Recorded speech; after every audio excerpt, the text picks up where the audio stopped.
an opportunity for everybody on the field, but throughout these 8 teams in 10 weeks. Rossman! Where's the cape? Parker Romo, 57 yards, and it is good. Danucci, Gordon caught it! Gordon's backstepping! Gordon's gonna score! Abram Smith, how about it? Another huge run, and he's in the end zone! They feed off of the beer snake, we feed off of the beer snake. Jordan Thomas just took advantage of his opportunity. I've been through a lot, man. I'm grateful for our opportunity. My oldest, he's 6, wanted me to really get back into playing. Dad, I want to watch you play again. It means a lot. So that's why you made the decision, brother. When you're looking for football fans with undying passion, you have to play the game in St. Louis. Good goal! Oh, it's a fake, and it's going to work. Jennings!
It's time for the XFL Combine, and in just a few days, football will be back at the XFL Hub right here at Choctaw Stadium. Over the last month, we've hosted a series of 6 showcases all across the nation to discover seasoned athletes looking to compete and grow in our League of Opportunity. We kick things off with our HBCU showcase at Clark Atlanta University, followed by showcases in Atlanta, St. Louis, and DC, and finish things off this weekend in Houston and Arizona. Yeah, y'all have fun, and welcome to Houston, man. The top performers from the showcases, along with some highly regarded prospects, received invitations to the Combine and will have their chance to impress our coaches and make their case to be drafted. Now, at the XFL Combine, players will be tested on speed, agility, technique, and football IQ, and league personnel will be taking notes every step of the way. All 8 head coaches and their personnel directors, including our newest head coach, Anthony Blevins, will be in attendance to evaluate the talent in the 2024 draft pool. And if it's anything like last year, we'll see dozens in training camp this spring. This year's talent is the best we've seen so far, and the Combine is a key step in a player's journey to the XFL. We're proud to announce that this year's Combine will be live streamed on YouTube, and we're peeling the curtain back to give you behind-the-scenes access to all of our Combine events and appearances, from XFL ownership, head coaches, ESPN talent, and so much more. Each team will be tested to make decisions that could shape the future of their franchise. It all kicks off July 25th through the 27th here at Choctaw, and we cannot wait to take you along for the journey. From Arlington for the XFL, I'm Leah Musgrave. I'm excited to be coaching the Arlington Renegades. Good luck. That's it. Good luck. This whole Arlington area has really embraced us. We want to be a big part of this community and a positive part of the community. My coaching style is one that's very, to me, very personable and close with the players. Nice rush, Colin. Good rush. I've always cared about my players more than anything. Sure, I want to win or can be demanding, but very relatable first. That's a hell of a series right there, man. Great job. All right, everybody, let's have a great day. This is what you want, right? I was blessed to be the head coach at Oklahoma for 18 years, and fortunately I have a lot of great memories. We've got 10 Big 12 championships through those years. I had a national championship, played in 3 other national championships, a ton of great players, some Heisman Trophy winners. Intercepted by Arlington. We got it! Yes! I stepped away. I wanted my own time and space. After a few years, I had a little bit too much of my own time and space, and that's why I love here coaching in the XFL now. The opportunity to coach and be on the field again, but not having academic meetings, compliance meetings, all the stuff I dealt with in college outside of football, there was none of that, and it's all football. Back. Yeah! Hell of a catch. Great job. From the Alamo Dome in San Antonio, a champion will be crowned. It's that time! That's what we're here for, baby. One goal, one dream. Let's see who gets it. This is a typical David versus Goliath matchup. Very much so. DC has been incredible all season long.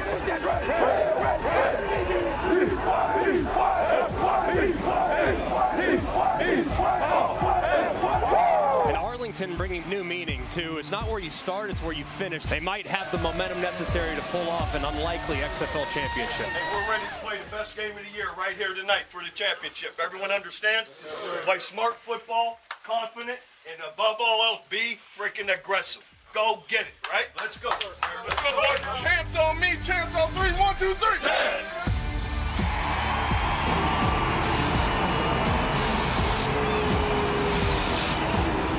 What a matchup we have in San Antonio. Here we go, DC! Hey, get it up! Hey, Destroyers on 3! 1, 2, 3, destroy! Let's go win this game from the first snap.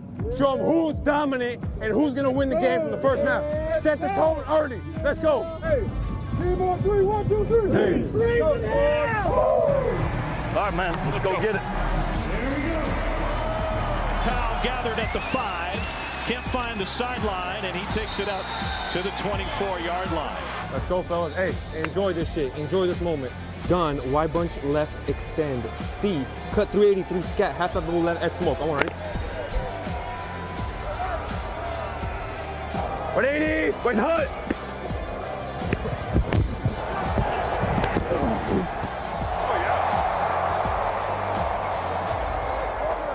Hey, that was a good hit. Appreciate you holding me up. Pressure coming, 3rd and 13. Here's Sal Cannella. First down and room to run. Touchdown, Arlington.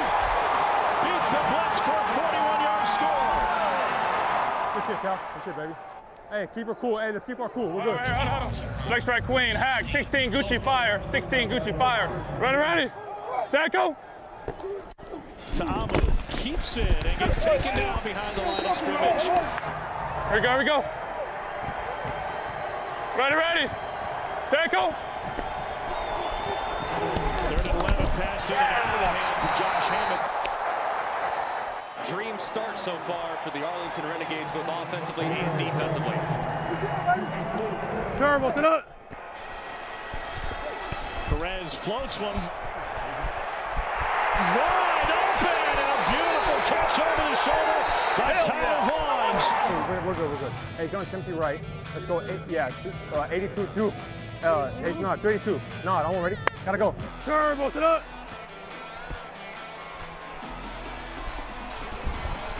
Perez gets out of pressure. End zone. Caught. Cinderella has entered the building. It's another touchdown for Arlington. It's Tyler Vaughns. Hey, great drive, man. Good job, Kelly. Great job, fellas. Great job. Great drive. Hey, red. Is he under? Red is he under? Ready. Sanko.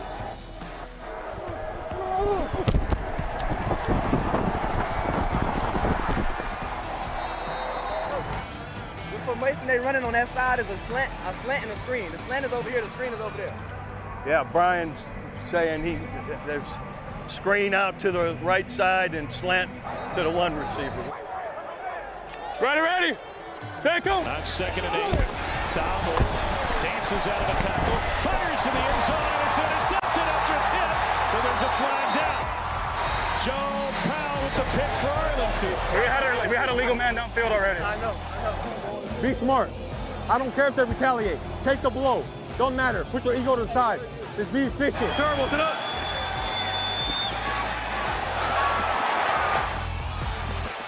Luis Perez with the slide. Marcelino was 2 for 2 in the championship game last week, and the kick is good. How surprising is this for an Arlington team that got in the postseason with a sub-500 record? You guys talk to your guys too, man, about settling down, not all that talking, man, and just play. Just wasted energy, not being focused on the task at hand. Hey, pack, 26. Hey, go, pack. Ready, set, go. Here's Smith, touchdown, DC. A 2-yard plunge for Smith.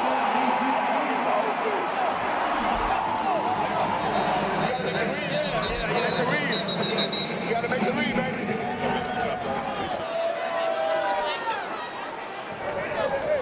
Oh, it's out of bounds. Out of bounds. Out of bounds. Here we go. 45. 45. Hey, at the 45-yard line now. Terrible, sit up. Looking for Canelo, and he throws it out of bounds. We're in field goal range. Celino has leg and punches it through, and Arlington, with 2 seconds left in the half, has a 14-point lead. Let's finish this damn game, and we're world champs.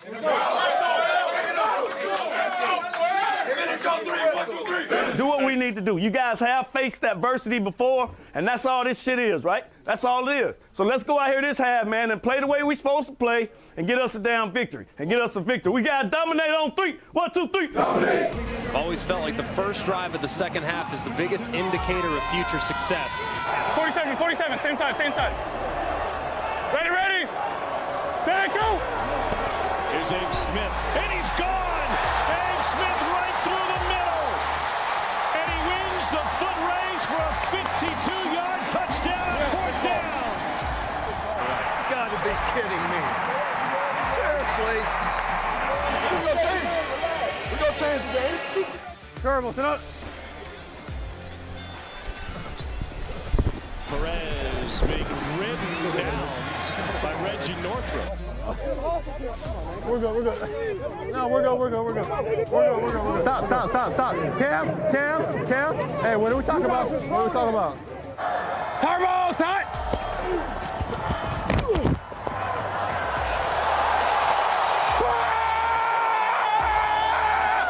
Can't stop us. Let's go.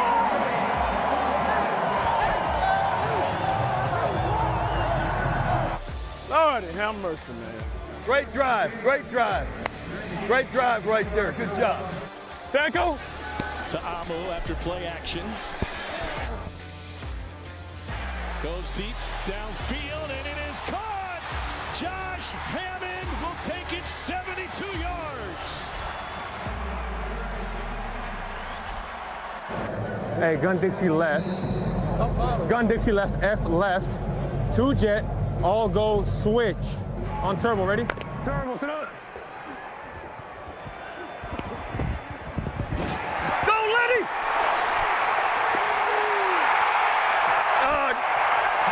Yes, go for 2. Think a cat if you like it. That was a 40-yard check down. Touchdown. Hey, 2-man balloon, baby. Pistol. 2-man balloon. Turnover right here, man. I can feel it, defense. I feel turnover right here. Gotta go, Graham. Terrible, sit up. Oh, he dropped the ball. DC comes away with it. Opportunity for DC with 2 minutes of play. Reggie Northrup with the fumble recovery. Ready.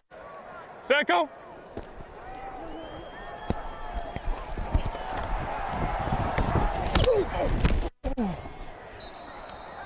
No, nothing. There was nothing in it. Ready. Set, go. That's complete. Into the 5, and into the end zone. Josh Hammond's second touchdown of the game. 11. Not over. 1:17 remaining. But now 4th and 15. Get a chance now to continue the momentum that's been created by the last drive. There you go.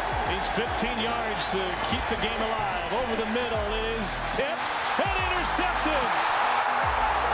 He got it. He got it.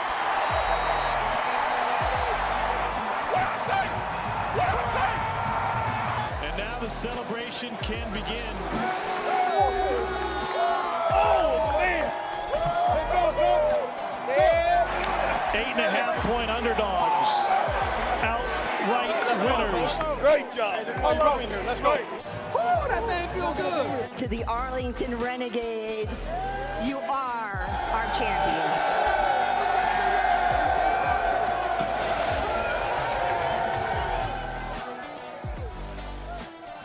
They don't call you Big Game Bob for nothing.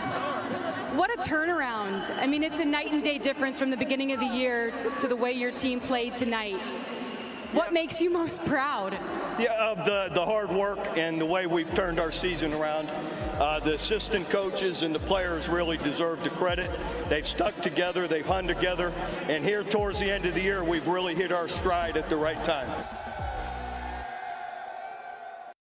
I'm Hines Ward, played 14 years for the Pittsburgh Steelers, and I'm the head coach of the San Antonio Browns.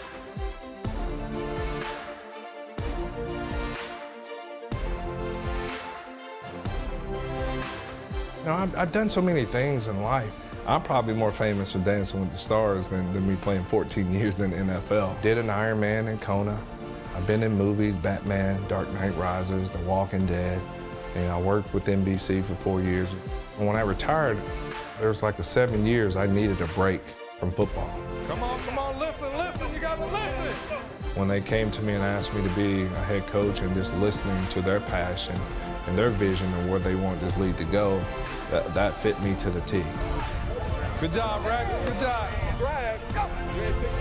That's the message I've been sending from day one, to be the #1 special teams group, to have 20% of our roster on the NFL team next season, and to win the XFL championship. Those are my 3 goals. That's all I want to do. Ain't nothing wrong with getting better. Ain't nothing wrong with getting better. Yeah, but hey, I like that.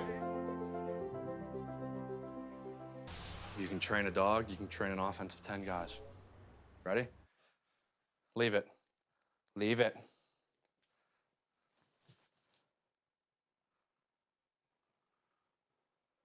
Hold on. He doesn't know anything else cool other than that.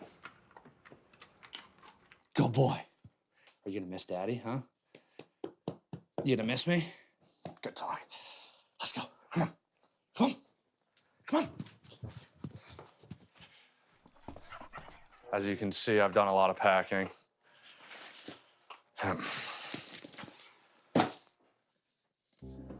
Been a kind of whirlwind last 7 days. Up in DC, lost, flew back. Kind of a little still salty you're not playing this weekend, but it all worked out how it's supposed to. Get another shot of what I ultimately came here to do. Gonna need some sweats. Need a jacket. Might be a little cooler up in Denver. You got the elevation. I'm heading to Denver tomorrow morning. They've got minicamp this weekend, so all I wanted at the beginning of this thing was an opportunity to show that I could still play in the NFL and just a shot to get inside the door, and that's all I've got. So gonna head up there, sling it around a little bit, have some fun, and put my best foot forward and see what happens. Get some toiletries. Can't forget the beard butter.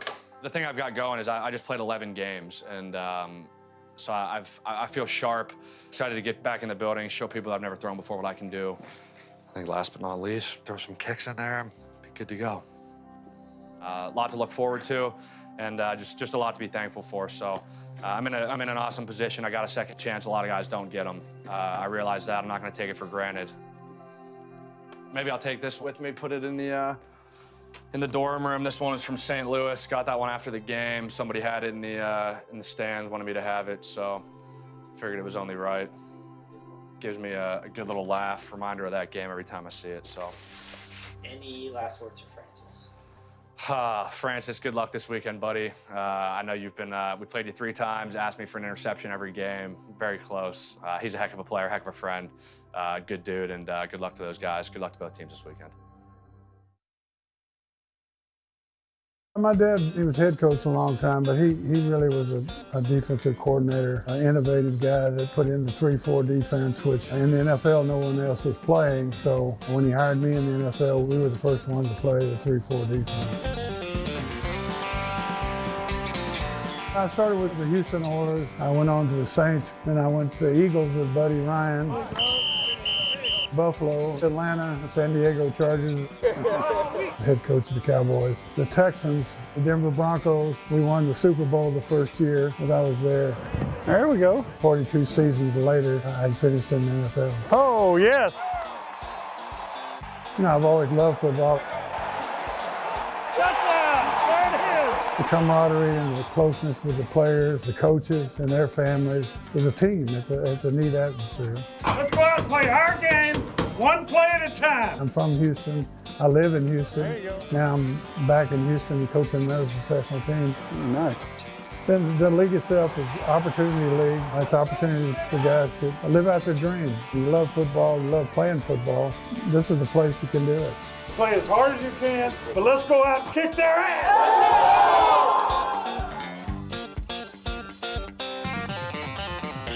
Welcome to the XFL Combine. We have over 200 players here, but also we got to introduce K.J. Sales, obviously the DC Defenders. This dude was an All-American in college, but now he's doing a little something different. KJ, what we got going on? Man, we out here scouting the guys. I got a couple guys out here that we know.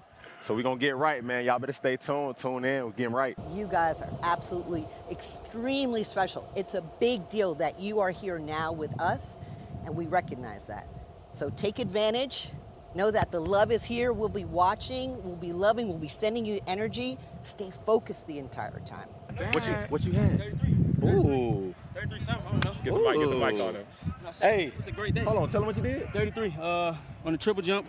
33 something, I don't know what it was. Good day though. Average of 26. So you really jumping? Yeah, I'm really jumping. But can you out jump me? Yeah. Hell no. Come on, man. I'm sorry, man. You want to jump? Where your cleats at? I'm sorry. My cleats in the car. Let's go. You said they was only 50. Yeah, come on. What you know? You sound like you're joking. For us, man, we want guys that are smart, tough, physical, passionate, and have a high football IQ. Guys that just want to come out, man, and play ball. If that's your passion, if that's what you want to do, put forth the work, put forth the effort. Some of the deficiencies that you may have athletically, mentally, or whatever, man, work through it and then perform on the field on Saturdays and Sundays whenever we play the game. And we got the chat going on. This is Doug Whaley, right? Executive Vice President, Senior Vice President, player personnel for the XFL.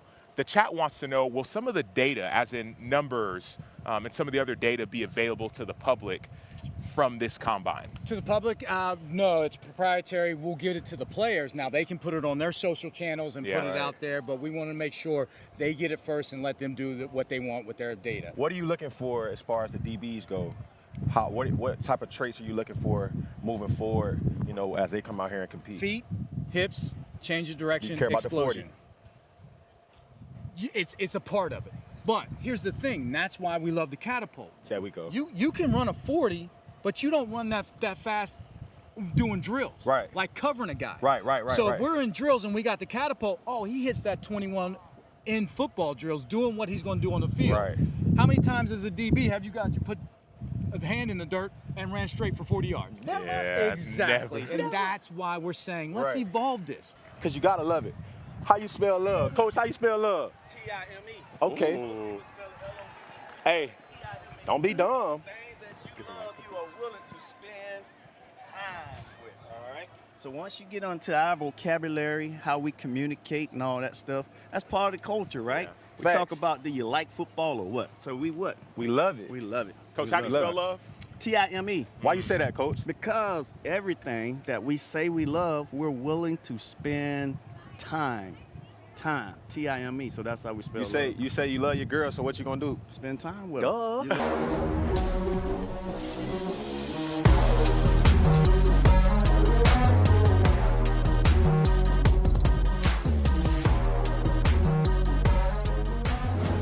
Show this now that they cannot play with us. They can't play with us if we play up to our standards. Every possession! Every possession! Every possession! Let's go dominate these guys, man. Dominate on 3. 1, 2, 3. Dominate!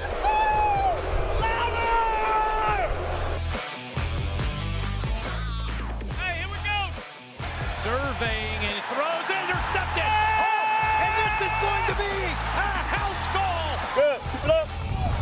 Tell Dean that's wrong, man. If he blows the whistle, our guys would dead. Triple coverage back in the end. Oh, off the carom, and there it is. Yeah. Yeah. Yeah. And that'll do it. 34 to 33. DC's going to the postseason. You guys are off tomorrow. Yeah. You guys are off the next day. Yeah. That's 48 hours. And you guys are off that other day. Hip, hip, hooray! Hip, hip, hooray! Hip, hip.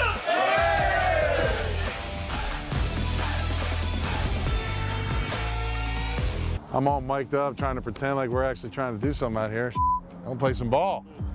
Anthony Becht, head coach of the St. Louis Battlehawks. Hey, there's no dumb questions, right? Exactly, that's what I said. I played 11 seasons over 12 years. I was drafted by the New York Jets.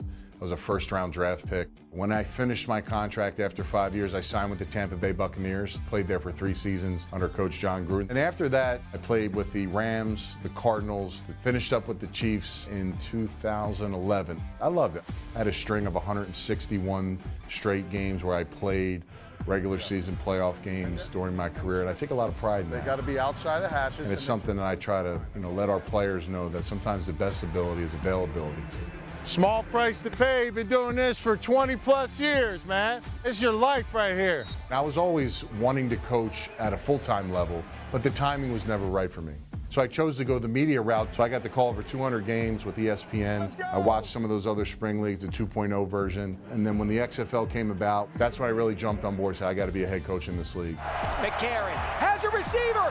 Caught. Touchdown, St. Louis. That is pro. I've been there. I've done that. I know what it's going to take for them to, kind of get to the next level and what they're missing. We all know they're hungry, but there's got to be some type of desperation at this point where you're like, I have to do everything I can to get to the next level. Let's go. We're going to push them. Watch the fake spike! Fake spike! No good! I tell them all the time, I want this entire team to go to the NFL next year. If they don't, then we'll take them back because they're all talented players. But these guys need to, they need some more time. There's kind of that purgatory between college and then making it to the highest level. Are you picking everything up okay? Yeah. Index cards, just stuff like that. Put the, whatever it is. It just forces yourself. Watch this cat out here. Everywhere you go, you see Battlehawks shirts, the old jerseys. We're the #1 fan base. You look at all the teams, I think that's going to be something that's going to be in our back pocket as far as helping our team moving forward. Yeah! When you're looking for football fans with undeniable loyalty, you have to play the game in St. Louis.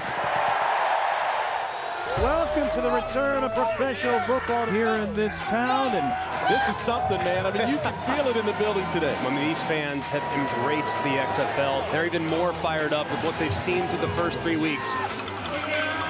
Let's ball out, baby!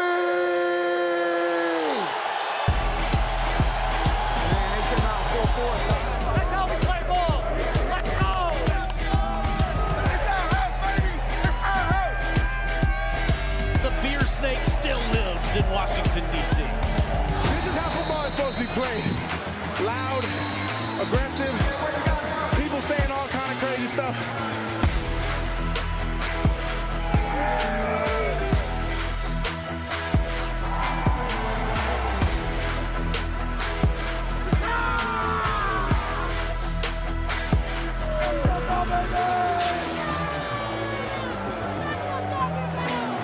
You like football? I love football, Coach. We do too. There you go.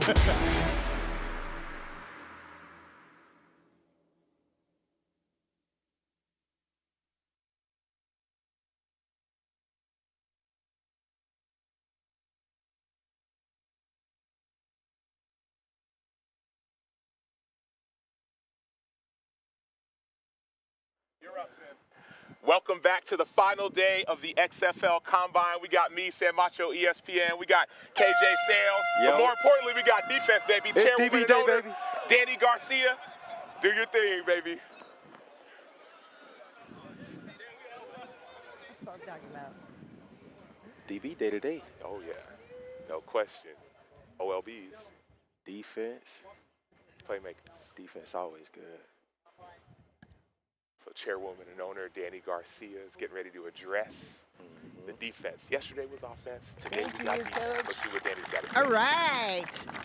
We're live streaming. That's why I got a mic. So first of all, I got to tell you, the linemen have warmed up the field, all right? You guys that was some incredible performance.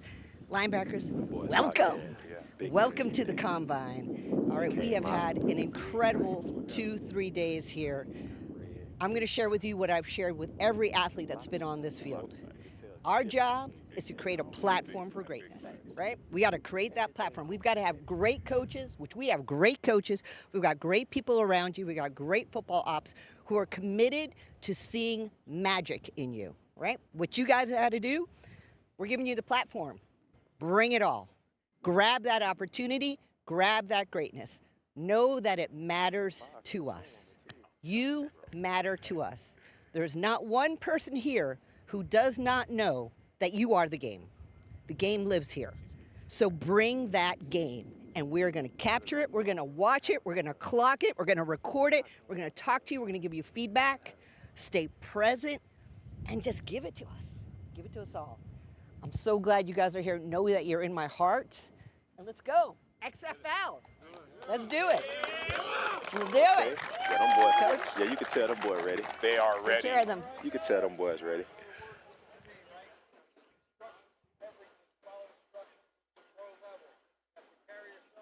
So it's defense day today. Obviously, we just heard from chairwoman and owner Danny Garcia.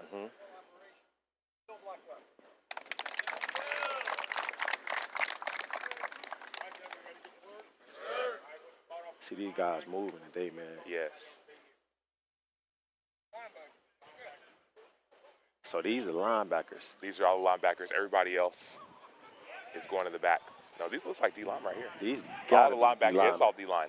All the linebackers swung back. Linebackers. Yeah. So this is I great, think I right? see one of my old teammates. Are you serious? Yeah. I see one of my old teammates. Ooh. Look at Big Dave. Look at Big Dave. There you go. There he is. What's happening, baby? What's up? You know me, chilling, man. How you yes, doing? Sir. You know I'm chilling. Good to see you. There you go. Day 2, man. We're rocking. We are Yes, rocking. sir. We are rolling. Last day of the Combine, man. Yeah, so we're back here again with Dave Dykeman. Obviously, we just saw the D linemen separate, the outside linebackers separate. VP of Football Operations. Dave, you start. Did I get the title right? That is Okay, let me make sure. it, man. So yesterday, as we flip around this way, so the camera can come around. Yesterday, you led us through and you guided us through what the day was going to look like. Right. It was offense. Tell us what today is going to look like. We got some defensive dogs here. superstars. Let us know. Defense wins championships. You can hold the it dogs up. here. Talk to us, man. Hold it up to the mouse. You know, and we're excited. You know, we just had an unbelievable workout with the D linemen, and they killed it. You know, those guys came out, ran great last night, and you know, you see these guys move around. You see the athleticism, and you know this. At the end of the day, you don't have guys that can do that, we're not going to win games. Oh, yeah, so, for sure. Really excited about this linebacker group. You got a really good group of inside and outside linebackers today. And just excited to see them move around, you know, see those movements. So it'll be a great day. For sure. Dave, what does this opportunity mean to you? You know, I think the opportunity is it's special, and we talked about it yesterday. It's these guys wouldn't have been here without this. You know, their dream comes to an end, right? And it's gonna end for all people at some point. But when we can extend that, when we give them a chance to live this dream and have this opportunity, it's incredible. And to be part of that and help to provide that is really special. So can you walk us through? We got some stretching coming here. Walk us through what like who's stretching. And what's going to, like, are they split up defensive line and linebackers? Are there DBs all together? No, so right now we have just our linebacker group, but about 32 linebackers in this morning, all stretching, getting ready to go. We just finished with our defensive linemen. Our DBs will be coming up after this. Oh yeah. Is anybody inside right now doing some of the weight room stuff? No, the weight room was done last night, so perfect. we're in great shape. You know, what we did is gave those guys a good chance last night. They had a great workout in the weight room, on the turf, and then today to come in, get that rest, and come out and just perform on the field. Now, Dave, you know I'm a defensive guy. And I'm gonna turn you around. So I'm a defensive guy, man. Yeah. You an offensive guy, or defensive guy? Oh, I'm just offense all day long. Come on, man.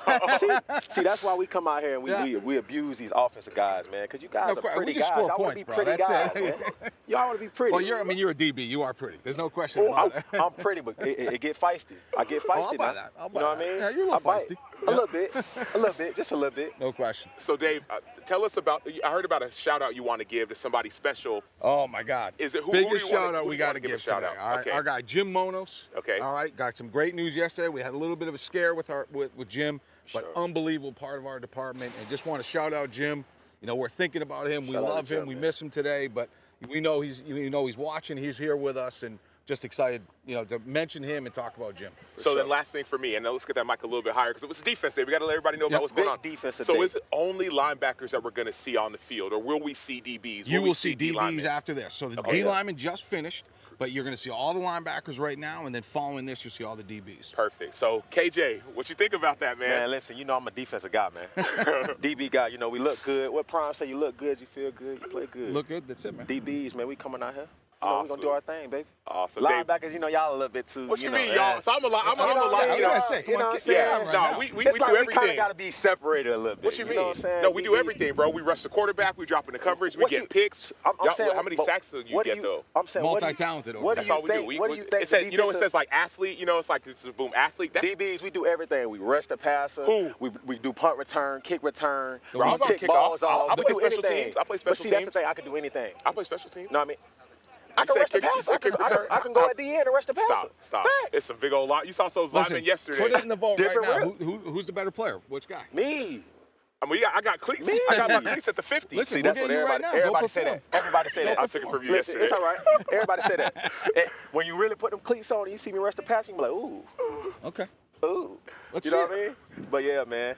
Yeah, it's going to be a fun day, though. Yeah, well, we appreciate you so much, Awesome, man, guys. Appreciate you guys. Enjoy it. Awesome. Thanks so much. Man. This is a great day. It's going to be a good day today. Got the linebackers out here. Talk to some of them boys, man. And I want to hear, we got to hear from the chat, too.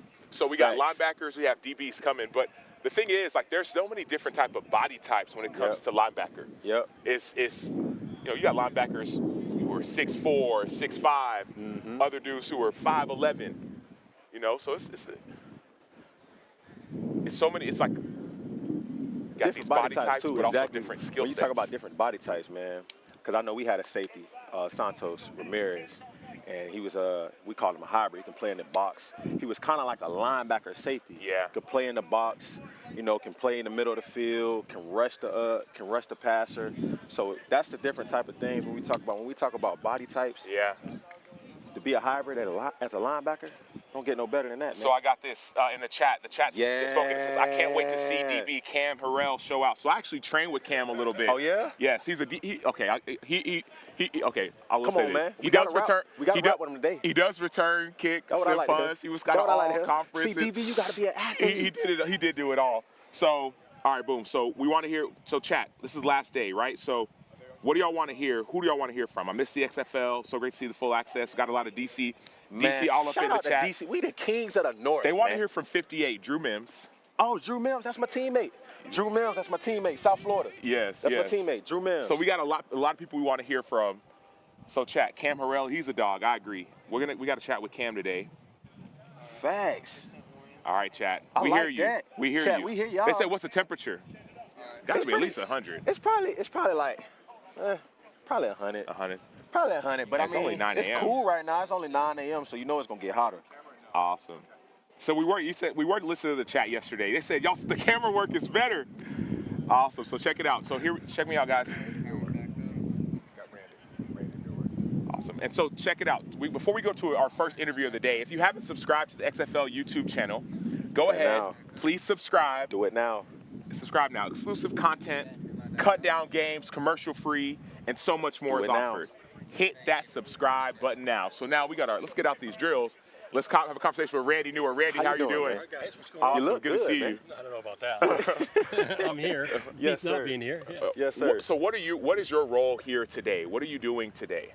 I'm trying to identify a few guys from a group that we've already narrowed down that maybe can help us at least come to training camp and compete for a job for Seattle. And Randy, tell me more about what's your role with the Sea Dragons? I'm the personnel director. I'm kind of the team builder, the guy that puts it all together. So and I'm going to grab this mic from you so I can. So what do you do when you team build? What are you doing? Well, it's a little different this year because we have a team that's coming back. That's right. So we have, 40, 45 guys already. Mm-hmm. Last year, I would say we operated by the seat of our pants because we were building from scratch to 60, Yeah. So we're a little further down the road this year. I mentioned this yesterday in a couple of the interviews. The difference is we can take a closer, deeper dive into these guys. Mm-hmm. Last year, we built it on the fly just based on what we saw on tape.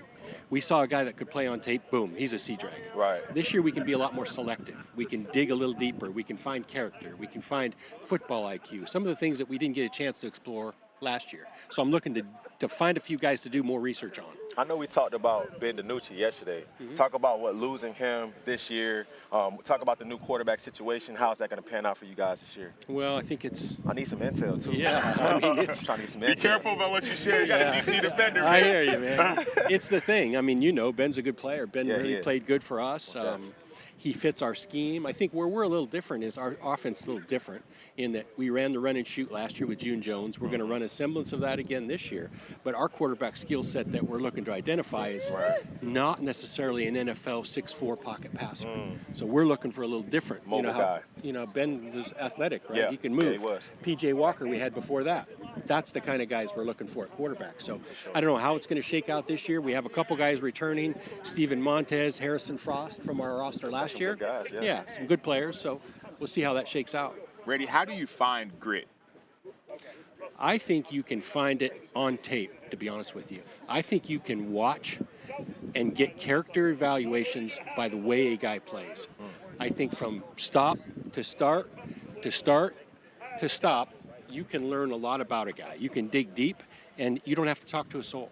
I can tell you how Acho's going to play. Trust me, I know what his character is by just watching some film. And so I think maybe we have a little advantage if we can identify some of those traits because we don't get face-to-face with guys as much in this forum. So I think that's where you start, and then I think you've got to talk to people that have been around the prospects, just like we did in the NFL for 100 years. We're looking for every source we can who can tell us how this guy reacts and how he processes. Talent only takes you so far, as you know. Right. You got to process information, right. and you got to process your life away from football too. And so we can again dive a little deeper in year 2. Coach, you know what we call that in my hood? What's that? A dog. Yeah, I hear you. We call that a dog. Well, so let I'm me looking for dogs. Let me ask, are you looking for dogs or dogs? Yeah. Let me ask a question, Randy. So who stood out for you last year on the defensive side of the ball? Well, we had 13 guys that went on to NFL minicamps, 6 of which are still playing. We lost our whole defensive front. I like that safety y'all had, number 1. Yeah, he's with the Dolphins now. He's really good. Probably not going to get him back. Lyndon Stevens? No, Thompson. What's his name? Bryce Thompson. Yeah, Lyndon was 21. 21 is nice too. Yeah. Bryce is nice though. Yeah, I he's a like good player. Bryce. He's nice. We lost defensive linemen. We lost a couple linebackers. So it's kind of a little bit of a rebuild. I don't know if we'll get those guys back. So our guys that played hard for us last year, really the NFL saw that as well. Yeah. And you know how defensive line is, right? Yeah, There's not enough big guys walking around on the face of the earth. So Right. they get picked soon, and the NFL found our guys. So that was the strength of our team, was our defensive front. Now, Ja'Cory Peasy, Pearson. My Talk guy. about Jay Peasy, My man. guy. Yeah. I want to know when y'all were looking for him, looking for a player like him. What did you look for? The characteristics, the traits. Like, how were you able to get him? You know, the funny thing about him is he's a long story because he went to Western Kentucky, had a great career there, ended up transferring in the portal to Ole Miss. When he went to Ole Miss, it took him 6-8 weeks to figure out what he was doing, right? So I've been in the NFL my whole life. All the NFL guys had come through Ole Miss. Jay Peasy hadn't played yet because it's week 7, week 8. He's still figuring things out. The last month of the season in the SEC, I thought he was the most explosive player there because he got to play then. But NFL teams had already picked their lane, right? They had already been there, done that, the whole bit. So we kind of identified him late, found him in a workout. I knew he could run 4.3, so we kind of, hey, we don't need you to run. We kind of guided him off to the side, and Coach Haslett kind of protected him and kept the other guys away from him, and then we drafted him. So. Up above, I wouldn't let him out of the press box. So obviously we have Randy, Director of Player Personnel, but also we have the head coach of the Sea Dragons and Jim Haslett. We're in the middle of the drills. Haslett, you're a defensive guy. What are you looking for in these drills or in these players? You're probably looking at them fast right now. guys. See fast guys. Is it just speed? No, there's other things that plays into it, but you have to watch film to get it all. But there's criteria we have that we'd like the players to have. So. What's the criteria?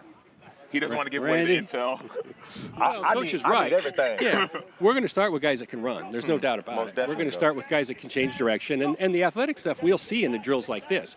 But it's the instincts, it's the first step quickness, it's the football IQ that you got to watch on tape.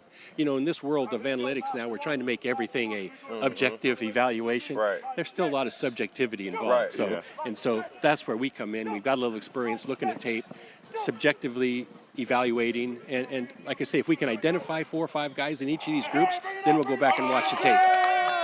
Who should we be looking at as we're getting ready? Who should the chat be looking out for in this combine? Who should we be looking at today?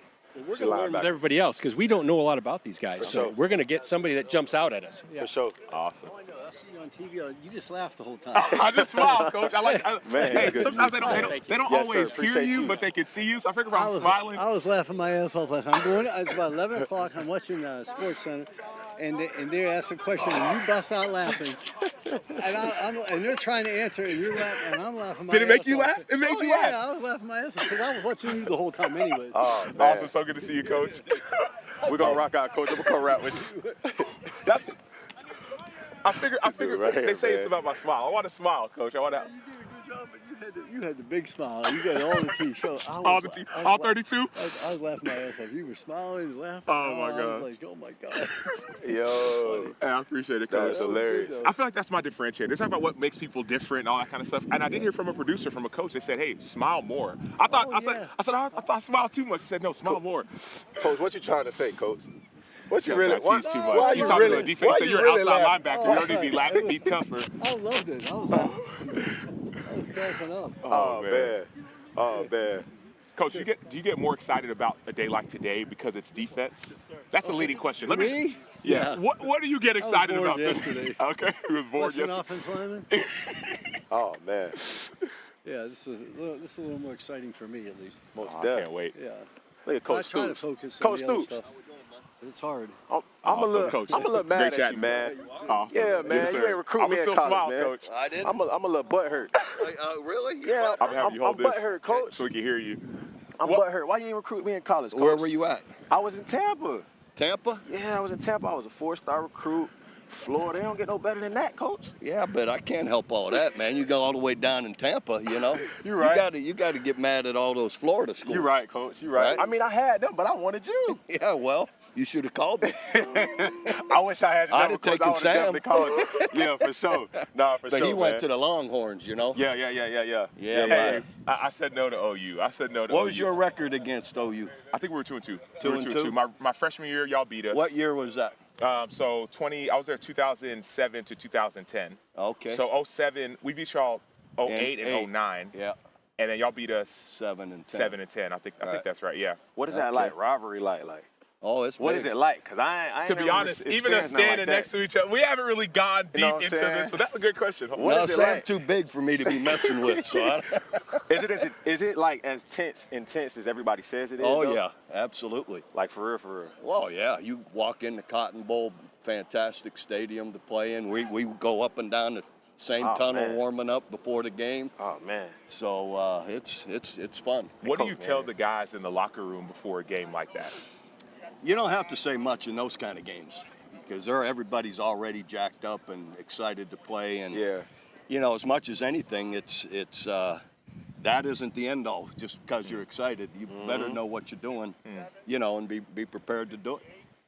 No, that's real. Yeah, That's yeah. real. All the excitement and everyone thinks, oh, that wins. There's a lot more to it than that.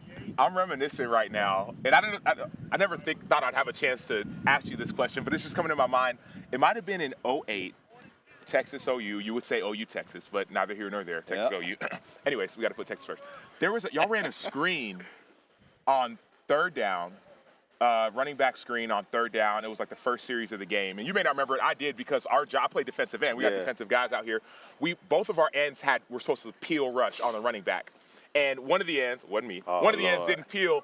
And I think it was DeMarco Murray ran about 80 yards, caught it, ran about 80 yards down the sideline. Sure. In moments like that, what is your demeanor when a big play happens?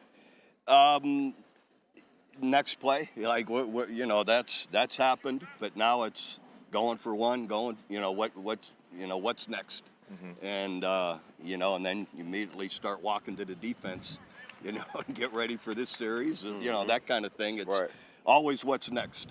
Yeah. Not much celebrating with coaches. Yeah. When do you celebrate? After the game. Yeah. Or is it after the game, after the season, after when does a coach celebrate? When does a coach? I'm pretty good at that's Robert Barnes. He played at OU for a few years and then ended up transferring out. Say his He's name, a Robert good player. Barnes? Yeah. We got to go find him. Very good player. Talk to him. Yeah, but celebrate after the game for a little while, and then Sunday morning you get up and you're back at it. Wow.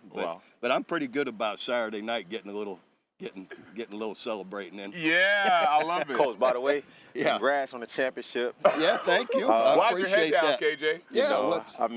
Congrats on the championship, man.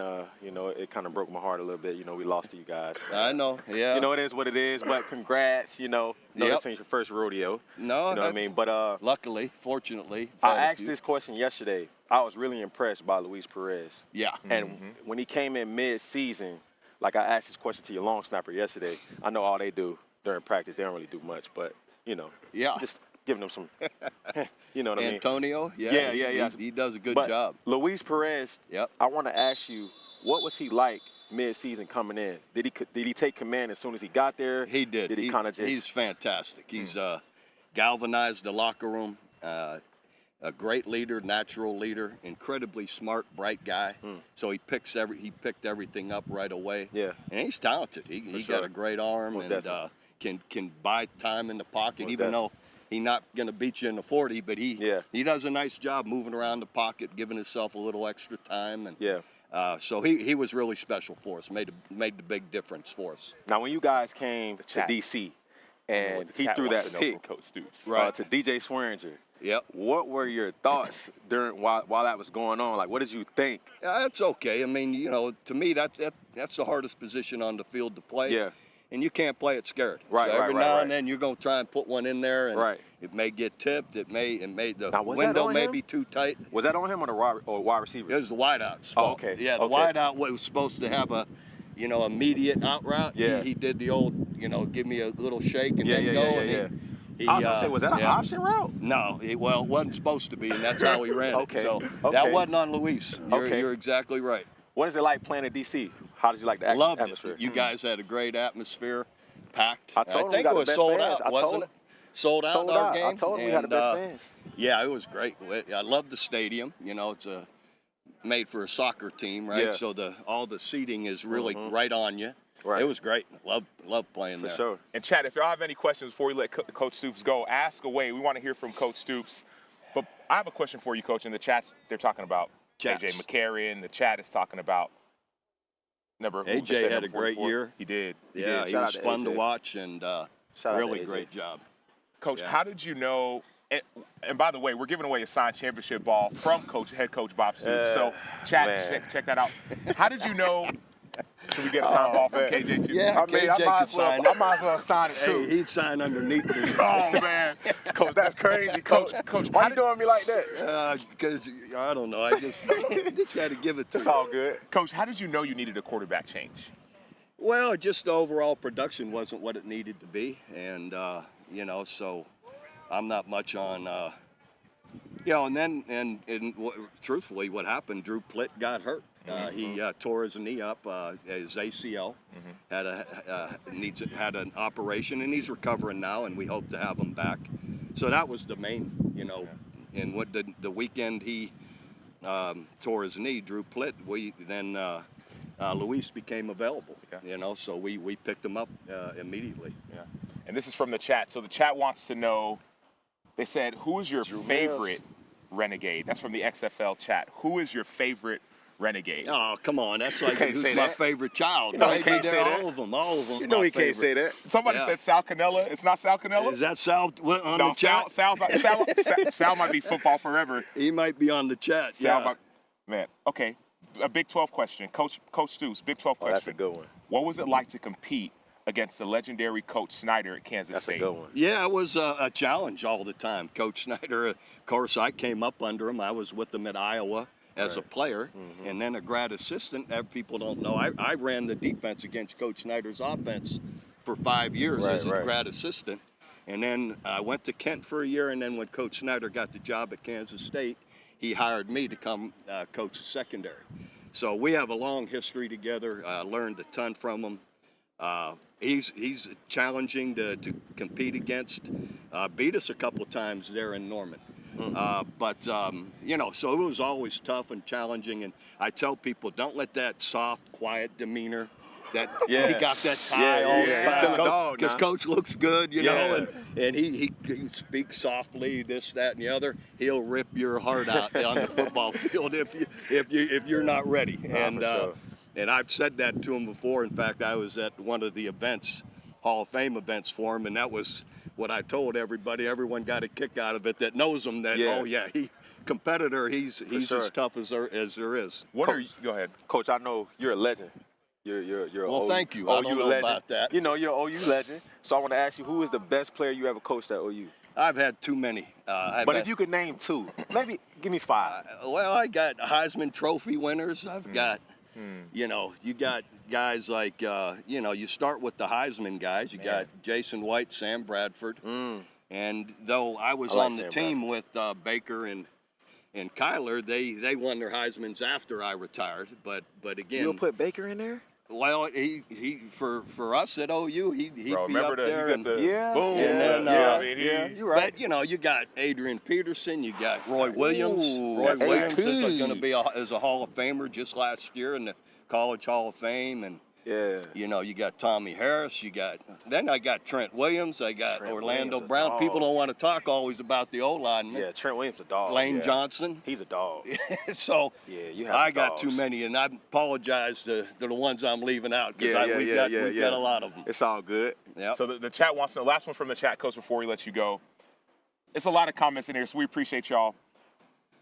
What was your favorite XFL matchup? Probably DC both times. Okay, I was just making sure. Yeah, DC. I had to take a step back. Are you saying that because he's here? No, because last game of the year, we converted at the end of the game a 4th and 15, which is part of our rules, to go down and tie the game at the end of the game. And then you guys beat us in overtime. But we were just setting them up. We were playing possum. We were just waiting for the championship game, It's all good. What was y'all game plan, though? Like, when y'all going into it, you knew we were going to be aggressive. We got a great D coordinator in Greg Williams. What was the kind of game plan to going into playing this? To try and take some advantage of some of the aggressiveness. For sure. Because sometimes, with the more you blitz and depending on the coverage, sometimes the holes are there. Right. And we found them in the second time around. But anyway, you guys do a great job defensively and offensively. Sure. I love your offensive coaches and what they do, too. Definitely. And Reggie Barlow, I think, should have been the coach of the year, and he was. Yeah. Love Reggie, and he's had success everywhere he's been. Sure. It's fun. It's been fun being around Reggie a lot. Man, Coach, we appreciate you, man. Coach, I got a question for you because we got a giveaway. I know that was the last from the chat. He asked one, I asked one because I don't know if I'm going to get this opportunity. What are you like behind the scenes? We're going to do a giveaway in about 30 seconds or whenever Coach finishes. But what are you like behind the scenes? Because we see you and I watch your interviews. Right. It seems very kind and demeanor and calm. I'm relaxed. Really? I enjoy being around the players. We have fun any opportunity. Any opportunity we can, we're going to enjoy it, have some fun while we're doing our work. And then when we play, like everybody, you get competitive and you want to win. But you got to enjoy it while you're doing it. I love it. Thanks so much, Yeah. Coach. We'll All get right, back guys. with you with that for Sam, the always sign good to ball. see you guys, legend, KJ. man. Look You would have forward to recruited me, but XFL legend. you know, it is what it Appreciate is. you guys. Wish you Awesome. would have recruited me, Coach, but it is what it is. It is what it is. Man, that's pretty dope, man. That's a legend right there. Yeah, man. OU legend, I man. did say no to OU though. Coach, you did? I grew up in Why? I grew up in Texas. I was. But you I'm know saying, what I mean? okay. So I know you said no to OU, but that's like, I know Texas is legendary. I mean, you can't go wrong. You can't go wrong either one. You can't go wrong. Yeah. So we got a giveaway. How you doing, man? So today we're focused on the North Division. So we're going to start with the 2023 North Division champions, DC Defenders. This is our giveaway. All right. So as we know, it's day 2 of the XFL Combine. We're continuing our giveaways, merchandise bundles, team hat, team shirt. You have to use the chat function to answer the question. So if you're not in the chat, you can't win. Get in the chat, man. All right. Answer these questions. A winner will be quick. selected randomly from everyone who answers correctly. So here's you want to ask? You want me to ask? Go ahead. It's the North. Go All right. ahead. So I'm gonna handle Go this ahead. one. So because this is y'all squad. You know. All right. So today we're focused on the North Division, starting with the DC Defenders, 2023 North Division champs. Here's a question in the chat. Put your answers. You get some gear. DC fans, y'all go answer this now. Can they Google it or can they not Google it? Don't Google it because y'all shouldn't even be able to Google it. Don't Google it. Answer it now. How many yards per carry? Not just the big runs. Yards per carry. Y'all know. Did DC Defenders running back Abram Smith average in the 2023 season? I know it. He busted some big old runs. He did. Yards per carry. So he did. Team hat, team shirt. Type the answer in you should not be able to Google. Don't use Google. Yeah, but I might have to Google it though. I don't gotta Google because I already know what That's it is. your dog. That's How many my yards dog. per carry? Shout Abram out Smith. AB, man. We're giving out team issued hats, team issued shirts. Shout out AB. Put it in the chat. Do you really know? I know for real. For real? Yeah.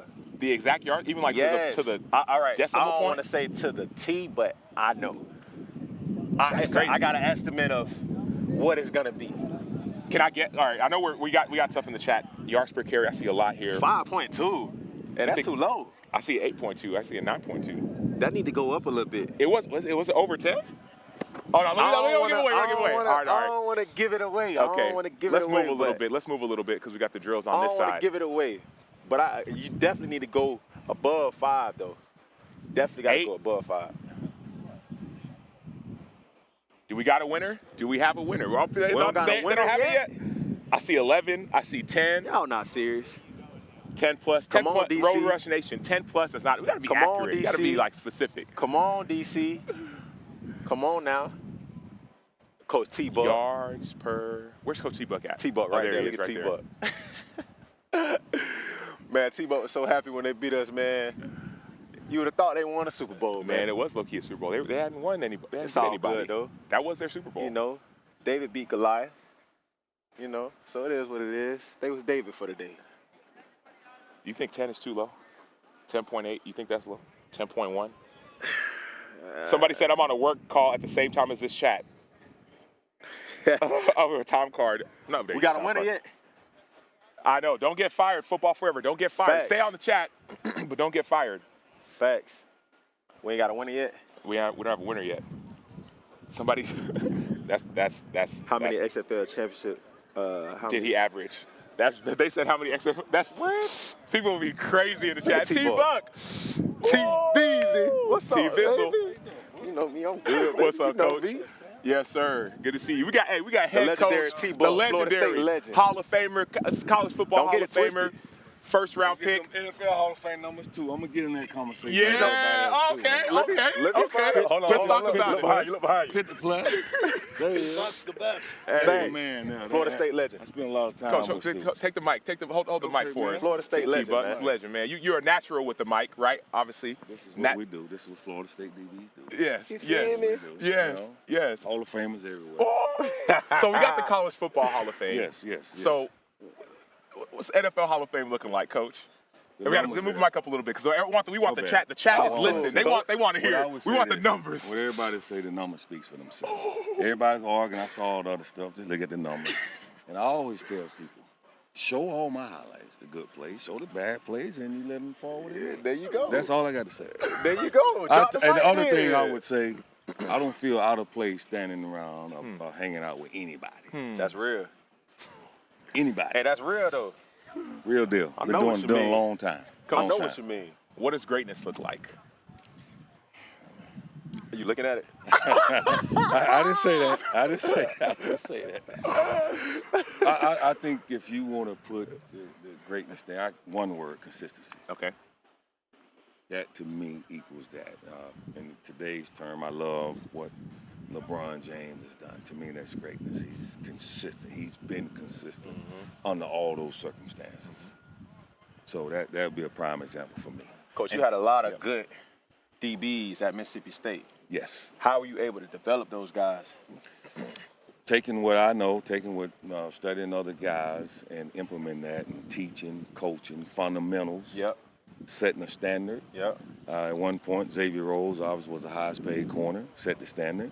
Now, Jair Alexander, that's just two examples. I'm trying to get freaking Cam Dantzler. Let's go. Cam, that's my dog. Cam. Cam Shout out to Cam should be. We actually, like me and Cam, we go guy. way back, bro. Yes. Recruitment. Wow. So you mean a lot of Louisiana. recruitment. He from Hammond. I say from. I don't know what, but He's he's from Bugaloosa. Yeah. I tell him he's from Bugaloosa. He don't like that, but he's from Louisiana. But yes, I've had some guys, long line of guys. For sure. And chat, don't leave us yet, right? We got the answers. So we asked a question earlier about Abram Smith, their running game. We have answers coming. We got to finish up with T-Buck first. I don't want to hold y'all up too much. No. This is more important. The winner's already been chosen, but we got to suspense a little bit. Coach, how do you evaluate defensive talent? It's a combination, and that's why you have to come out here and watch, right? How they line up. It's just a bunch of guys, or they get the front of the line. You're looking at the tape, and then you have that conversation with them. Yep. You know, what motivates you? And how are you going to be consistent with it? Is this a one-hit wonder? Is it short term? Is it long term? And then process. Do you make plays consistently? And that's what's being out here at this combine has been awesome. You get a chance to see them. You get a chance to speak with them, ask questions.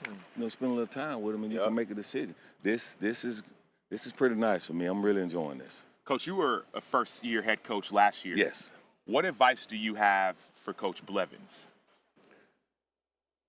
Listen, combine what you already know with some experienced coaches.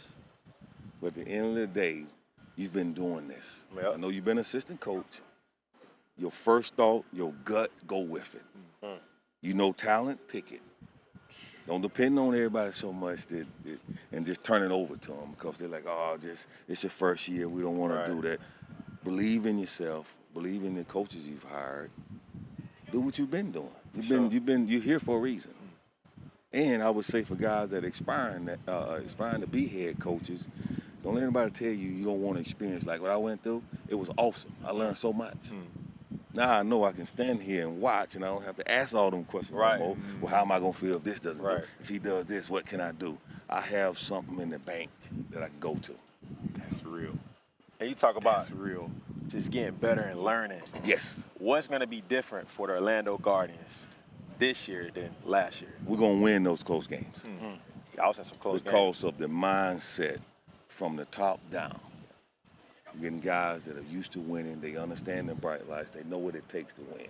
For sure. So when we step on that field through our preparation and our discipline, we're going to win those games. For sure. Coach, we have a winner for the other question, but before we get to that, we actually have a few questions for you from the chat. They want something from the chat wants to know from you. You know, my nickname was the General. Derek Brooks calls me the General. That was my high school name. How did you get General. that nickname? Yeah. You know how everybody have their nickname. We had a guy I play golf with all the time. I call the Future. Yeah. And I'm like, you might be the future, but I'm the General. What does the General do? He commands. He handles business. There you go. He wins. Handle business. I'm a karate guy. I watch all these old karate movies. And you go back, I was watching something, they had the 5 generals in Japan in the 1500s, and they trying to decide who gonna rule Japan. And when they walk in, like, oh man, he's one of the greatest generals ever. That's how you associate with it. General gets it done. He commands the room. He takes care of business. Greatest karate movie. What's the best karate movie? Or your favorite? Yeah, best karate movie. You say you like karate. Huh? Man, I got the 5 Fingers. Ooh. Oh, man. Oh, man. I'm an MMA guy, man. You know, I'm an MMA guy, Coach. I just saw this God, I just saw this movie, man. Chat, help him out. What's your favorite karate movie? Hold on. It's not Bruce Lee. It's not even Bruce Lee. It's the old karate movie. Maybe it wasn't Jackie Chan. I say Rush Hour. Come on, that's not a karate movie. KJ, let's go to the chat. All right, so the chat, they want to know a couple questions from you. A lot of questions from you, Coach. Dang. They said, so James Larson says, what are some of the major things you think need to change when it comes to execution in order to see success in 2024? The first thing is we've changed the roster. I think always making sure that everybody understands what they're doing with better players. You get better players. I move some coaches around. The whole culture has changed. Putting out stuff, what I didn't do last year. You know, first year coach, you stepping on toes, coaches and all that. Like, nah, this is how we're gonna do it. Well, we're gonna do it the Guardian way this year. It's already structured. Already sent out that. It's already better. We're already 21 points less. Yeah. 21 more points on the board. That's real. Another question. Somebody said, it's similar. What's the most important thing to improve on? So you talked about the discipline. Oh, wow. Discipline. As we got better last year, the discipline part. I had, ain't me, but we became a more disciplined team. Right. We was getting pre-snap penalties, just offsides. Yeah. We're gonna eliminate that. Yeah. Coach, when y'all played us and y'all won. Yes, we got that dub. We talking about we got that dub. Like y'all just knew y'all was finna get the dub, Coach. It was close. Primed. That's crazy. It was close. What was the game plan? Before we played you guys, now just the last 3 of those games we lost in the fourth quarter. Nah, y'all did. I mean, we knew it was gonna be a dogfight. We had Seattle, and we talking about the penalties. We got a penalty called on us. We was in field goal range before halftime. We about to go up. I want to say 10. Yeah. We got a penalty call where our O-line was moving his finger. I've never heard of that. And we got a first down. Yeah, that's They called crazy. a penalty, backed us up. We didn't score. So instead of being up 10, we're up 7. Yeah. And we were going to get the ball back. Yeah. I think the momentum changed right there. We could have went in, punched it in, went up 18 in the middle of the third quarter. Now, in defensive, we was playing pretty good that game. Facts. Coach, the chat wants to know, you're going to the LSU-Florida State game. I'm 50-50. I went to the Florida State-Oklahoma game last year. You don't want to wear out your welcome. Yeah. Sometimes, you go down, you feel everybody. I respect it. Yeah, everybody's all out there watching. Everybody going, and DB's trying to get coach. Even though my boy Surtain is a DB coach at Florida State now. Oh, he down there now? Yeah, he's down there. That's doing a great job. Shout out Coach Surtain, man. I most likely will be down there. Okay. All right, last question from the chat, because Coach, you got to go do your scout. You got to say something. Yes, I got to. He got to go. Can I ask one more? They said, what player in the entire league, impressed you the most? KJ. Not including KJ. Okay, not including KJ, but we can't include KJ. Okay, not including KJ. Excluding KJ. Cody Latimer. I would say nice. what Cody, seeing Cody from the beginning when we met him to how he finished, not just on the field, off the field, his leadership skills. Right. And matter of fact, I spoke to him yesterday. He's helping coaching.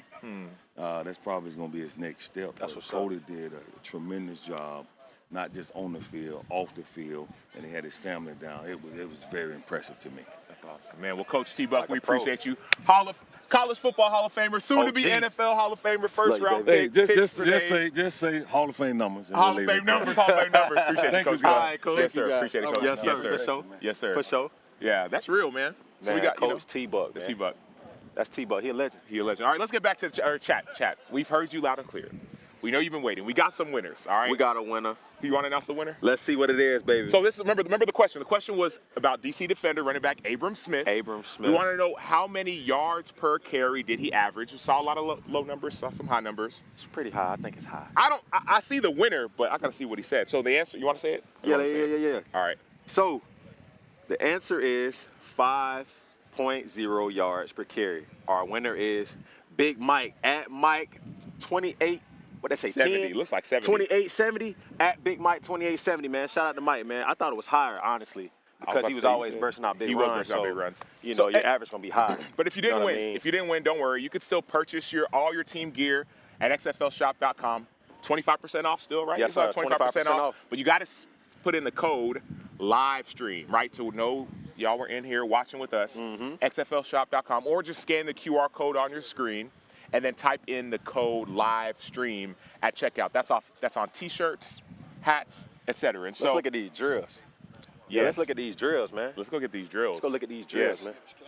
Oh, yeah, absolutely. Let's get a mic. We got to get a mic for you. Hold on. OG. Hold on. I got to tell my son. Hold on. We got introduction and then shout out. What's your name? Where you from? Mark Lillibridge. I'm the DPP of the South Division winning champions, Houston Roughnecks. Okay. And built a really good team. We had great guys. Had the #1 defense in the league. I think your son in the chat. Yeah, I've heard your son man, in the chat. He's in the chat. Man. Okay. Oh, he's in the chat? Dude, he loves it, bro. He loves you How guys. old is he? He's 10, man. He's been watching this. Watching it all day, man. Shout out to little bro, man. Yeah. Shout out to Looking Wyatt. forward to meet you. Yeah, so it's cool, man. So, yeah, I got my son Hudson, plays at Missouri State, so it'll be fun to watch him Hey, play. man. That what's up. Center, and my daughter's a volleyball player, so we got a sporty Athletes, family. huh? Yeah, man. What's your background? Maybe not the athlete that you are, KJ, but, you know, I mean, they're pretty good. Well, with this sports family you have, what's your background? So, you know, I was fortunate. I played in the NFL for 5 years, and then I was a scout for the Green Bay Packers for a long time with, Ron Wolf's last Hall of Fame, Ron Wolf GM, his last official hire. Worked under, it's crazy, because 19 years ago, a guy, my mentor, Mark Hatley, was a GM for the Chicago Bears, who worked with me in Green Bay, passed away today. So and it's funny because so Coach Phillips and I both worked with him in the NFL. So kind of a really cool synergy. I played for Coach Phillips in Buffalo. That's kind of how we had that relationship going. And, and then, when I helped the St. Louis team get a team in 2020, because I live in St. Louis.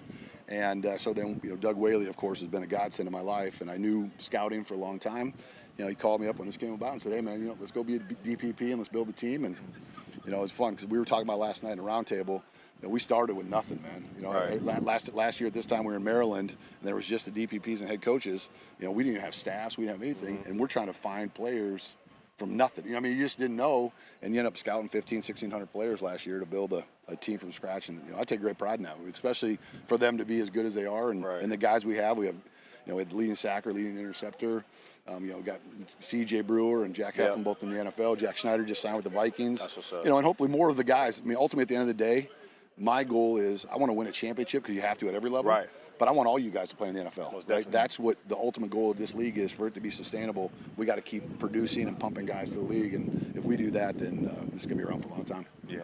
How do you become a scout? And even eventually, how do you become a scout? Well, I think I think God gave me a different talent, man. I love coaching. I've coached in college. I've coached, other levels. But it was, I like the intricacies of watching a guy run. Right. I like watching foot quickness. Certain positions, man, I think it's different. I think I'm really good, especially being a linebacker. You know this better than anything. Offensive line play. You could scout an offensive lineman pretty quickly, because you had to diagnose and watch pulling guard goes here, cross block here. This is what's going to happen in action. So you know what you expect in an offensive lineman. Defensive linemen are in front of you.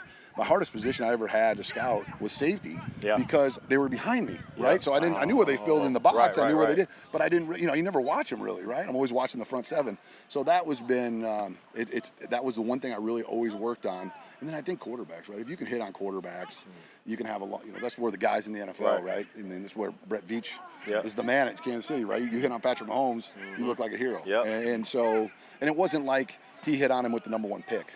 Right, so it's a little bit different with Joe Burrow or when you're picking #1. Right. When you hit on a guy like Mahomes, where you trade up to get him, right? That's even better. And so I think that's fun with that. What's going to look different this year for you guys?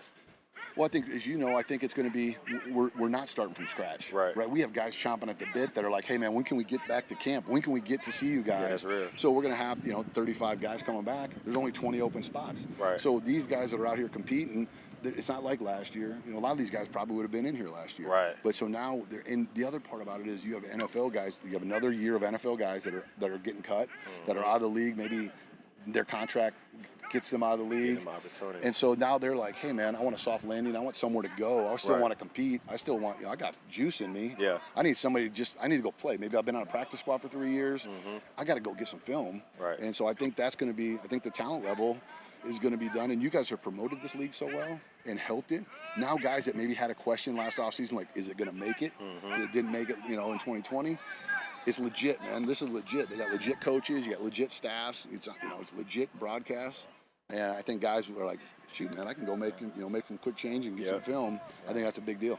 The chat wants to know. So we're talking with the director of player personnel for the Houston Roughnecks. The chat wants to know, who are you most impressed with out here? Who should we be looking out for? Maybe 1 or 2 or 3 guys. A lot of the chat is named people. Who are you most impressed with? You know what? I'll tell you what. I'll never call out a guy because I don't want to give up strategic information. Standing next to the guy from the Vaughn. I ain't giving Vaughn Vaughn Hudson's anything, right? Yeah, sir. Reggie Barlow. They try to already sneak and get my computer. I know he's been trying to hack into it. Oh man. But it's there are some great athletes out here, and I think it's we had there was a kid in the earlier group named Lucky who was really good. And that's the fun part about. Oh, you got to grab that though. The fun part about this group is, and Sam, you'll appreciate this, is that we run a 3-4 defense, right? Wade Phillips, of course, is the legendary that really kind of got that going. So we're looking for some outside linebacker rusher guys, but then you got to be able to have the 2 inside guys that can go hit and move. And so I'm looking at a different level than a team that runs a 4-3. Yeah. So that's what makes this also fun, is that I might be high on a guy that no one else is really looking at because he doesn't fit their defense. Yeah. So that's what makes this really, really fun. I didn't mean to be like shorten the question. question. No, this is good. The chat wants to double down on that. They said in this drill, because we're talking about this drill, what exactly are you looking for? Walk us through what you're looking for. So here's the deal. As a former linebacker, the one thing I did not have was hips, okay? I could fill an ISO and I could smash some faces, but you want to be able to see a guy never backpedal. You're wasting motion if you're a linebacker and you're backpedaling. You should be able to flip your hips to the action and then be able to stick your foot in the ground as soon as you can react. You'll be able to stick your foot in the ground and go whatever direction that ball's going. And if you can't do that, you got no shot. So one of the great drills they do at the Combine and that DBs do almost every practice is they'll do a backpedal. Well, we open up as linebackers, open up right down the line, and you never, ever waver outside the hashes. Like if you take a step and you backpedal, so if you're here, if you're opening, you got to be able to flip your hips inside the same hashes. If you ever open your hips and you get outside here, that guy can't play because he doesn't have flexibility, enough hips. Yeah, he's too tight. He can't get back, stick it in the ground, and get back downhill. So that's a big thing for linebackers. So like you watch these guys, some of these guys are being able to stick it. And the other thing about it is I want to see him catch. Man. I mean, I don't playmaker, man. Don't give me an excuse to always joke. Right? Every DB is a wannabe receiver that just couldn't catch. But if you're out here competing and you're trying to get a job in a pro league, you better do everything right because the error, the amount of error you have right now is so tight because like so many other guys that want this job. I see a lot of guys slipping too. Sure. Why they slip? Why do you think maybe they don't have body control to be able to keep their feet underneath them.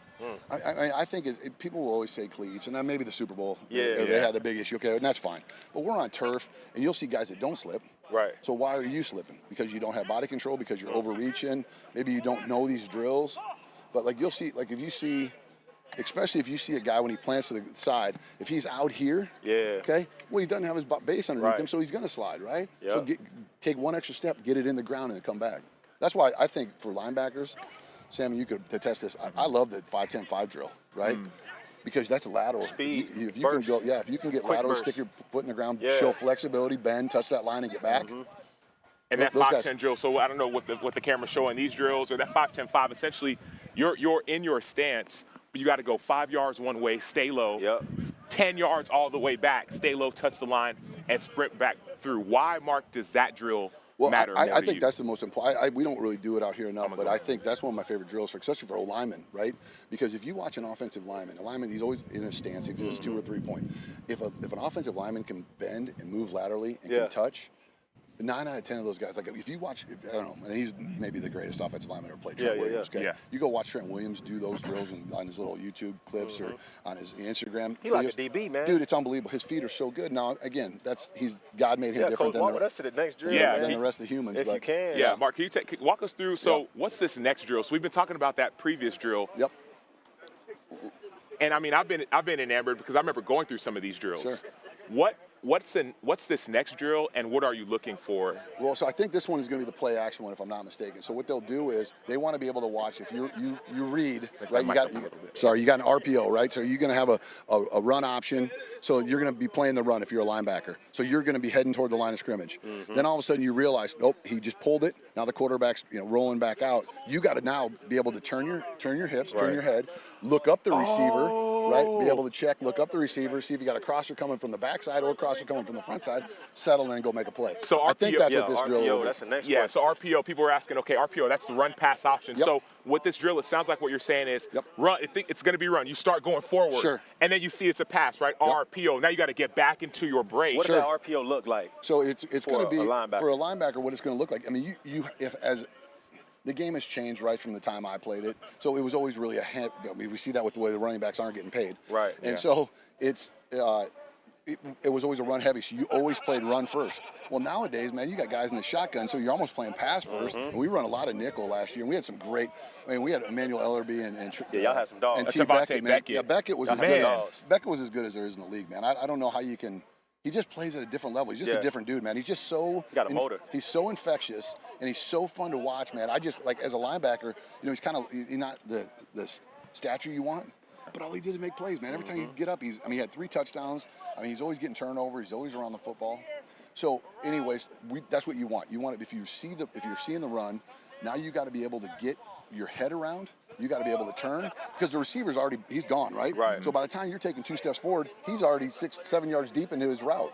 So if he's running a deep curl, he's running a deep in, or you have a backside tight end coming back across. If that's your responsibility, you got to be able to get your head around, find him, and then be able to make that play on the ball. What does finishing look like? Does finishing look like catching? He did the drill wrong. That's great. He messed up. Come on, coach. Dog.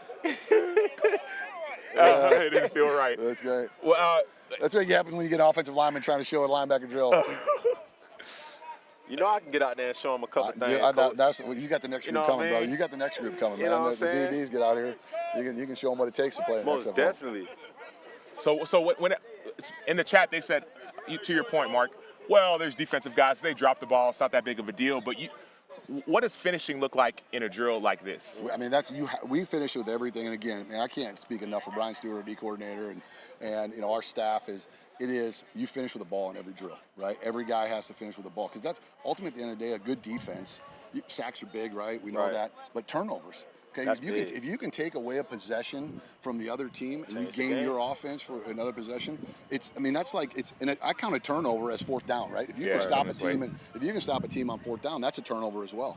So the ultimate goal is get the ball back for your offense, and if you can steal 1 or 2 a game, then I think I want to say it's 90%. Coach Phillips is phenomenal with this. If you can get a +2 turnover, then I think your chance of winning a game is 90%. Something like that. It's a really crazy number. So getting turnovers. So that's what you have to be able to scoop and score. You want to be able to get interceptions. And you got to have the players that can do it. And we were fortunate that we had, with the J&A last year at corner, leading the league in interceptions. Made some phenomenal interceptions.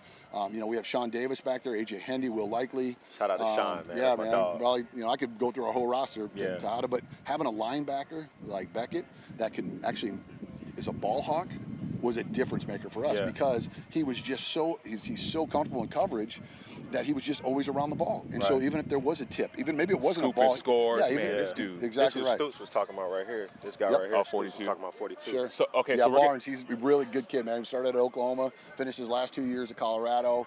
24-year-old kid, man. He ran a really good time. Ran a 4.56 40. We did the catapult stuff last night and the jump plate stuff with him, and he was one of the top scorers, top testers. So really interesting kid, long. I think you can play him at a lot of different spots. He got good hip movement too. Yeah, I think you can play him at a lot of different spots. You can tell he's got some flexibility. So, and anytime you got length, the first thing you always look at with what we do is, okay, can he rush the passer? Can he be an outside linebacker? But then the other part about that, though, that I think it's overlooked because so many guys think, 3-4 linebackers, they're just pass rushers. Man, you got to be able to set the edge. Yeah. And you got to be able to stick your head in and have heavy hands and heavy head. So it's pretty cool when those guys do that. Coach, why are they flipping? I've seen this drill where you flip one way, but why are they flipping twice? Because we want to be able to see their hips. So that's just an add-on to it, to be able to watch them, and they'll go on both sides, to be able to watch them so they're reacting here. Okay, now they flip back, Boom. Now you have a crosser. So you have a guy crossing from the backside, right? Right. Okay. So you're opening here. Well, if you can't see him to the backside, and all of a sudden the quarterback turns, you got to be able to stick your ground. If you have to be able to do a speed turn, most of the time you're not a DB speed turn. Yes. You're going to get stuck in the ground and you're late. Right. How can you tell if a guy is too tight when he's flipping his hips? Watch right here, okay, and that's not. This isn't. General. And this isn't Cowan. He's played at Maryland, Alabama, Maryland. He's a pass rusher, right? He's heavy-handed. What we talked about earlier. He's going to set the edge. He's going to smash it. You'd like to see him be a little bit more smooth in space, but that's not his MO, right? But so then now, what's great about this is, I can walk up to him and say, hey, how did you feel flipping your hips in that drill? He's going to say, I didn't feel very good. It's not natural to me. Okay, well, when you go home, you want to play in this league, that's what you better go work on. Right? So now you can take a coaching point and hope these guys can work on that until the season starts. And then if he gets an opportunity, now he can't sit and say, well, I didn't know, right? That's what a lot of guys say. Oh, I didn't get coached. I didn't know. Well, now you know. Definitely. That's a great job right there. Keep your feet, though. How much does that matter, slipping at the top? Yeah, it matters because if you're an athlete, you don't slip. That's just the way I've always been, man. I mean, you just don't. Okay, I always put it this way because I always go back to I think football players, I think corners are probably the best athletes that there are. Most definitely. Just in my mind, I just think that I'm not saying that because you're sitting here. Most definitely. But I think playing linebacker is the hardest position because you have to bang with O-linemen and then still be able to run with receivers. But I also think that, when you compare basketball players, right, you don't see like athletes. I always consider them really good athletes. Really good football players are really good basketball players. You don't see them falling down a lot, okay, unless they're flopping.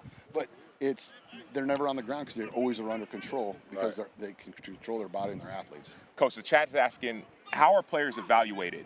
Is there a scorecard, or are you just trying to remember what you liked about each player? That's what the chat wants to know. Well, I got my notes here, and so what I'll have is I'll have their history. Let's go, Mims. That's my teammate. They've been asking about 58. Chat's been asking about 58. That's my teammate right there. South Florida, baby. So and like right here, so Callahan O'Reilly is from Montana State, Number right? 60. Number 60 had I think 11 turnovers last year, right? I love that. So that means he's around the ball. He's putting his body in position to be able to make interceptions, fumble recoveries, force fumbles. Those are the things that you look for when you're evaluating a player. But I'll sit and tell you, I like their speed. Okay, I want to know if a guy can run or not. At this level, if you can't run at a skill position, I consider linebacker a skill position. You really don't have much of a shot. Definitely. And then you start looking for quickness. I start looking for then flexibility, drills like this. But then when it's all said and done realistically, if you can't play football, when the film is on, if you can't go hit somebody and make a tackle in space, come to balance and make a tackle in space, if you can't play the ball as a receiver or as a DB, then you know what? There's enough guys that can. Coach, what if you get a guy that's a combine king? Sure. And that's just, he does everything right at the combine, and then you find out he comes into camp and he can't play. You talk about being a football player. Right. What does being a football player look like? Well, I think part of that is your intelligence, right? Can you grasp the playbook? And not everybody's the same learner. Some are visual learners. Some are guys that need to go do it on the field. Some guys can learn on the board. But I think it's the want to. I think it's putting your head in when there's a tackle to be made. When a play needs to be answered to. Are you going to fall away from it, or are you going to go attack and be that player? And I think that you don't have to have all the measurables to be a great football player. There's a lot of those guys. Zach Thomas is going to the Hall of Fame this week, and a former teammate of mine with the Dolphins. Okay, he wasn't the greatest athlete, little 5'10" maybe. Okay, but all that dude did was make tackles. He was around the ball all the time. He studied his butt off, and so I think there's something about that. As much as this is great, and I love this, this is a 5 to 10% of what a player is. If I'll take a guy, maybe he runs a tenth slower on a 40 than another guy, but if all he's doing is, again, and Callahan ran really well, but if he's got 11 turnovers, or you got Quan he's from Southern Miss, right? He had 11 sacks last year, okay? I mean, it doesn't really fit the matrix, like 6'1", 230 pounds, and you're like, okay, where do you play him? Find a spot to play him, man. Somehow you're getting 11 sacks. You don't fall into 11 sacks, man. You go get those. So I think there's things like that you have to take into account, and that's part of this. So last question from the chat. The chat wants to know, and they want to know from us, can we give a tour of the weight room? So we will be going in the weight room later on. But Mark, from you, we've seen the outside drills. Do the weight room drills matter? Yeah, you know what? I think the bench is kind of overrated. And I was a big bench guy, so I can't. I was loved, back in the day when we were coming up in the 90s, that's all you did, right? Man, we didn't do 3-cone drills. We didn't have any of that stuff, right? It was just how much can you bench, how much can you squat, how much can you power clean, right? And I was a meathead, so that's all I was good at. And so it was, I think that's completely changed. I think you're now working for functional strength. And that's where Sean Hayes and his team here, and we got a brand new weight room. Danny Garcia and Dwayne really put emphasis on that. So it's a brand new weight room, all brand new equipment, all stuff that really works on flexibility. And, I was telling Coach Phillips this today, and I wish somebody would have been around to tell me, hey, man, do yoga. Work on your hips, you're strong enough, be flexible. And so, I had Paris Lennon when I was a scout in Green Bay. We brought Paris Lennon in, legendary linebacker in league. And it was, played in the first XFL, played for Birmingham Stallions, and I ended up scouting him out of there. We bring him to camp, send him to NFL Europe. He comes back, he's like, man, what do I got to do to make this team? I said, man, you are stiff, bro. You are just rocking up and he's one of those body guys. Takes his shirt off anytime he could because, he could.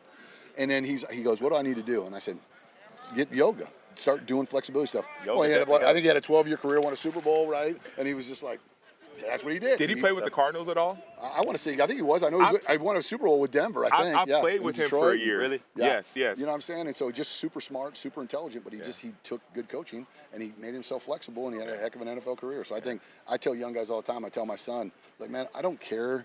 If you can squat 500, great. That's all you need. Right. If you can bench 300, cool, because it's cool to say you bench 300. But if you can move your feet, if you can kick slide, if you can bend, if you can touch your toes, if you can do the sit and reach, you can play football, you'll be all right. So Mark, we're going to let you go because you have a lot of evaluating to do. But before we let you go, shout out one more time. I mean, who do you want to shout out? I got to shout out my wife Stephanie for letting me get away with doing this, man. I leave her, and I left her for 4 months last year. Oh man, right? You know what I'm saying? And had to come down here. They stayed in St. Louis, and she had to put up with me. She didn't miss a game. Actually, I take that back. The only game she missed was we played Seattle on Thursday night. Yeah. But she made every other game, and man, that's a sacrifice for a family to be able to do it. And shout out to the wife, man. Yeah, my kids had to stay in St. Louis, and let me chase a dream and let me help other kids chase their dream. I mean, that's a pretty cool deal. Because we talked about. We did a roundtable last night with the other DPPs and the coaches. Man, we're changing lives. And if you don't take that personal, and if you're not trying to do that, then you're in the wrong profession. Right. Because the coolest part for me is going to be when they flash up in the preseason game and they got C.J. Brewer, Tampa Bay Buccaneers, former member of the Houston Roughnecks. Like, I'm gonna be like, yep. Oh yeah. Yep. I had a part of that journey, and there's some pride. What's up, man? Yeah. There's some pride. And the chat has spoken. Stephanie is the GOAT. That's what the chat said. Yeah. Well, yes, she is. I will second that. And so Wyatt's been great. So it was funny. So my son Wyatt, he loves the dudes, man. And so as a 10-year-old, he's getting sideline access. He got to run out and grab the tees at a couple of the games. Yeah. And Greg McMahon was our special teams coach last year. He would let him run out, and he had his Instagram is all it is Roughnecks players. And he's got more Instagram followers. I'm pretty sure he probably wants it. So I think it's Wyatt at Wyatt Rowden. So he'll probably love you. Mark, walk with us. Walk with us and tell go. us that again because we got other drills. So tell us the at. Let's get the mention. Yeah, I want to say it's at Wyatt Ray Rowden, but yeah, I mean he'll love that dude. It was funny. We put it up in the locker room, and all the dudes loved him. And so he had all these videos with the guys, and they all give him shout outs on Instagram, and he thinks it's the coolest thing. But the best story I got is we went down to Jackson last year, and for the showcase, of course, HBCU, phenomenal. Yeah. We ended up adding some great HBCU players to our roster last year. Justin Smith being one of them. Come around this way. Yeah, Justin Smith being one of them, and Bryson Allen, who I think both deserve NFL opportunities. But so he got to meet Dwayne Johnson. Both my daughter and my youngest son got to meet Dwayne Johnson, and DJ couldn't be the coolest. And Wyatt leaves there like, was that real? Did I just meet The Rock? Like, that's the coolest thing of my life. That's how it was yesterday, man. Yeah, but so then here's the best Crazy. part. So we opened the season down in Houston, and DJ's there. And so I've got to know Walt Jordan as his security guy, and Walt and I have gotten really close. We share Bible verses every morning, and just really great man of faith. And so Wyatt's at the game. I'm in the box, and Wyatt sees Dwayne, and he sees Walt. So he just walks right by Walt, walks right up to Dwayne and says, "Hey man, what's up, man? I haven't seen you since Jackson. Can we get a selfie?" like we know. Yeah, like this boy, the mind of a 10-year-old, and he just takes a photo with him. And Dwayne couldn't have been nicer. Man, and he looks at him, he goes, "Do we know him?" And Walt's like, "Yeah, that's Wyatt." But it was just then he's just like, "Thanks," and walked away. Like didn't want to hang out, just cool get a selfie to post and let's go. Kid. Well, Mark, we had a moment yesterday with Dwayne. We didn't get it. It was. I had a moment, man. KJ had a moment. It wasn't as cool and calm as Wyatt getting the selfie, but I mean, to talk about the leadership. I mean, he's one of the obviously owner of the XFL, co-owner of the XFL, great influencer. leader. Yep. What was that? The chat was asking about our experience. Yeah. What was that experience like? I'm gonna be real with you, man. Like for me, it was surreal because I always looked up to him. Just growing up, I embodied him, and like you said, for him to do that with your son, he talked to my son yesterday on FaceTime. How It was cool just is so that, man, cool right? about it. You know what I mean? So I just thanked him for the opportunity just to be able to do this and have guys like you give us an opportunity to showcase our talents, man. So I'm really thankful for him and thankful for Danny Garcia, who is an absolute boss. Well, Yeah, and like, I'll he's say killing this: it, man. let's not forget, man, Redbird Capital and Jerry Cardale. Oh, yeah. I mean, that's the money, bro, and that's Yeah. I mean, that is this league, and they did a phenomenal job to be able to get this up and believe in that vision, especially after it's failed, twice, to be able to say, hey, we're going to come back and do it. And man, you guys, the broadcasts were great. The production was great. I mean, the social media is great. And I think we put a great product on the field. I really do. And I think, and that's ultimately, at the end of the day, that's what's going to continue to get fans and drive fans. And, you guys were phenomenal. I mean, you had a great team, but it was really fun to watch. And I think it's going to be even better football because of all of us. Like for me, man, I hadn't drafted a team like that, or really never drafted a team by myself, since 2007. So there's so many things I did last year that I'll go back and look at my notes and go, okay, I'm going to do this differently. I'm going to build it this way differently. And we had success, and I could sit and say, man, we're 7-3. We made the playoffs. We hosted a playoff game. We did all this other stuff, but we didn't win a championship. So what can I do to help our players, put them in the best situation, not only for themselves, but then help them get to an NFL career? And so that's the ultimate goal. And I'm blessed to have this job. I love every day of it. And hell, I'd do this every day if I could walk around and watch these guys, because it's just I put it this way: we all retired, right? Okay, from the NFL for me. Man, that transition to what's next, and I was fortunate. I literally retired from the NFL in 2000, went right into a scouting job. Okay, but there's dudes that, what is that next step? You've been doing it since your grade school, high school, college. Then you had maybe a 4 or 5 year pro career, and all of a sudden now it's over. You got injured, whatever, and then you're like, okay, wait, I can't go somewhere where my meals are provided. I can't go somewhere where I got a really nice paycheck. I can't do all this stuff. Those life transitions are tough, man.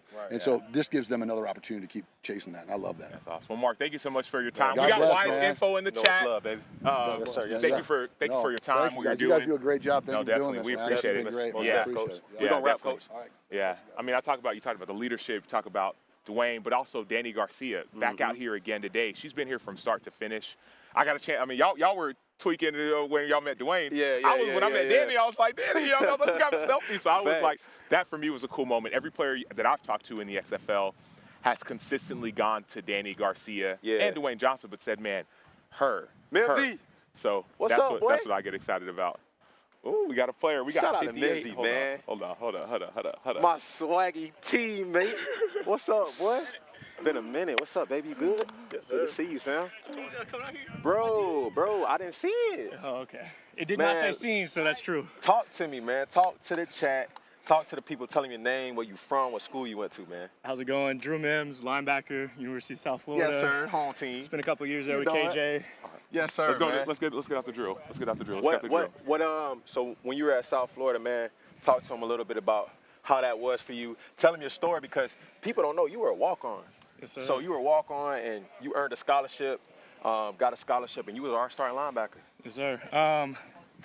Didn't grow till late in high school and just, didn't get too many recruiting opportunities. Blew up my senior year, and then my dream was always play D1. For sure. So I was like, I believed in myself, decided to walk on at USF, earned a scholarship after 2 years, and the rest is history since then. Man. Ooh, my boy Drew out here, man. My boy Drew out here. I saw you was on the couch. I know, bro. Just sitting there. I was sitting on the couch. You used to have to live with us because you lived too far away. Hold on. What's the story? Hold on. Talk to us, man.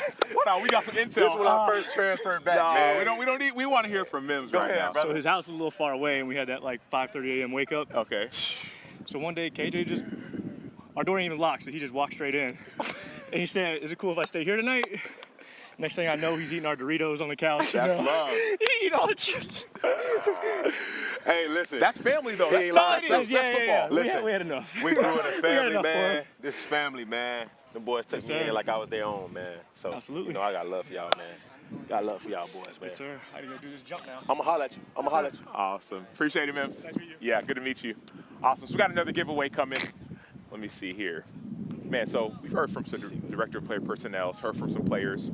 Soon we'll be going inside the locker room, inside the weight room, seeing more about what those weight room drills look like, some of the bench. We'll be looking at some of the different force plate measurements. But before we do that, we're going to do a giveaway. And so here's our next giveaway.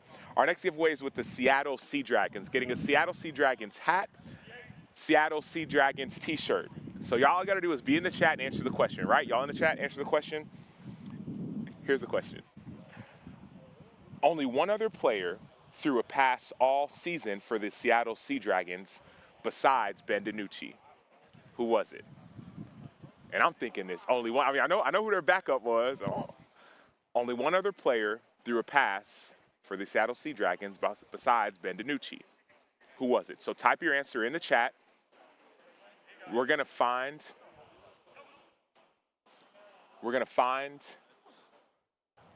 the answer, and whoever wins, you get Sea Dragons t-shirts, Sea Dragons hat. Don't forget, we're also giving away 2 tickets. Not now, coming soon, don't leave. 2 tickets, season tickets to any game of your choice. It's happening. All right, so while we're thinking, Sea Dragons, through passes, new XFL rules. There's this double pass we've talked about. Could it be a receiver? Let's see what people are saying. I see a Blake Jackson in the chat. I see a Josh Gordon. I see a Philip Lindsay. I see a Ja'Cour Pearson. I see a what? I see a Montez. I'm a huge Sea Dragons fan, Josh Gordon. I see a lot of Josh Gordons. Johnny Manziel. Hold on. He didn't play for the Sea Dragons this year. I see Montez. Come on, y'all. It's a different league, Who else we see? Steven Montez, Josh Gordon.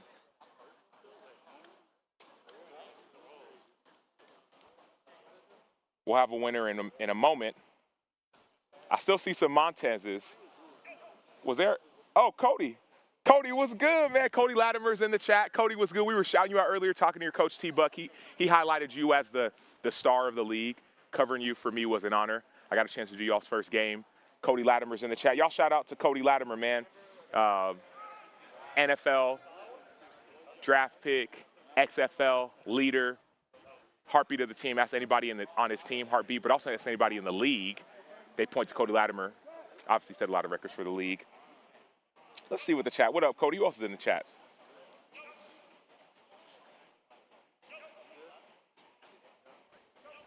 Oh, Cody said he's nervous. Cody Latimer said he's nervous. All these guys looking so fast at these drills. Cody, don't worry, man.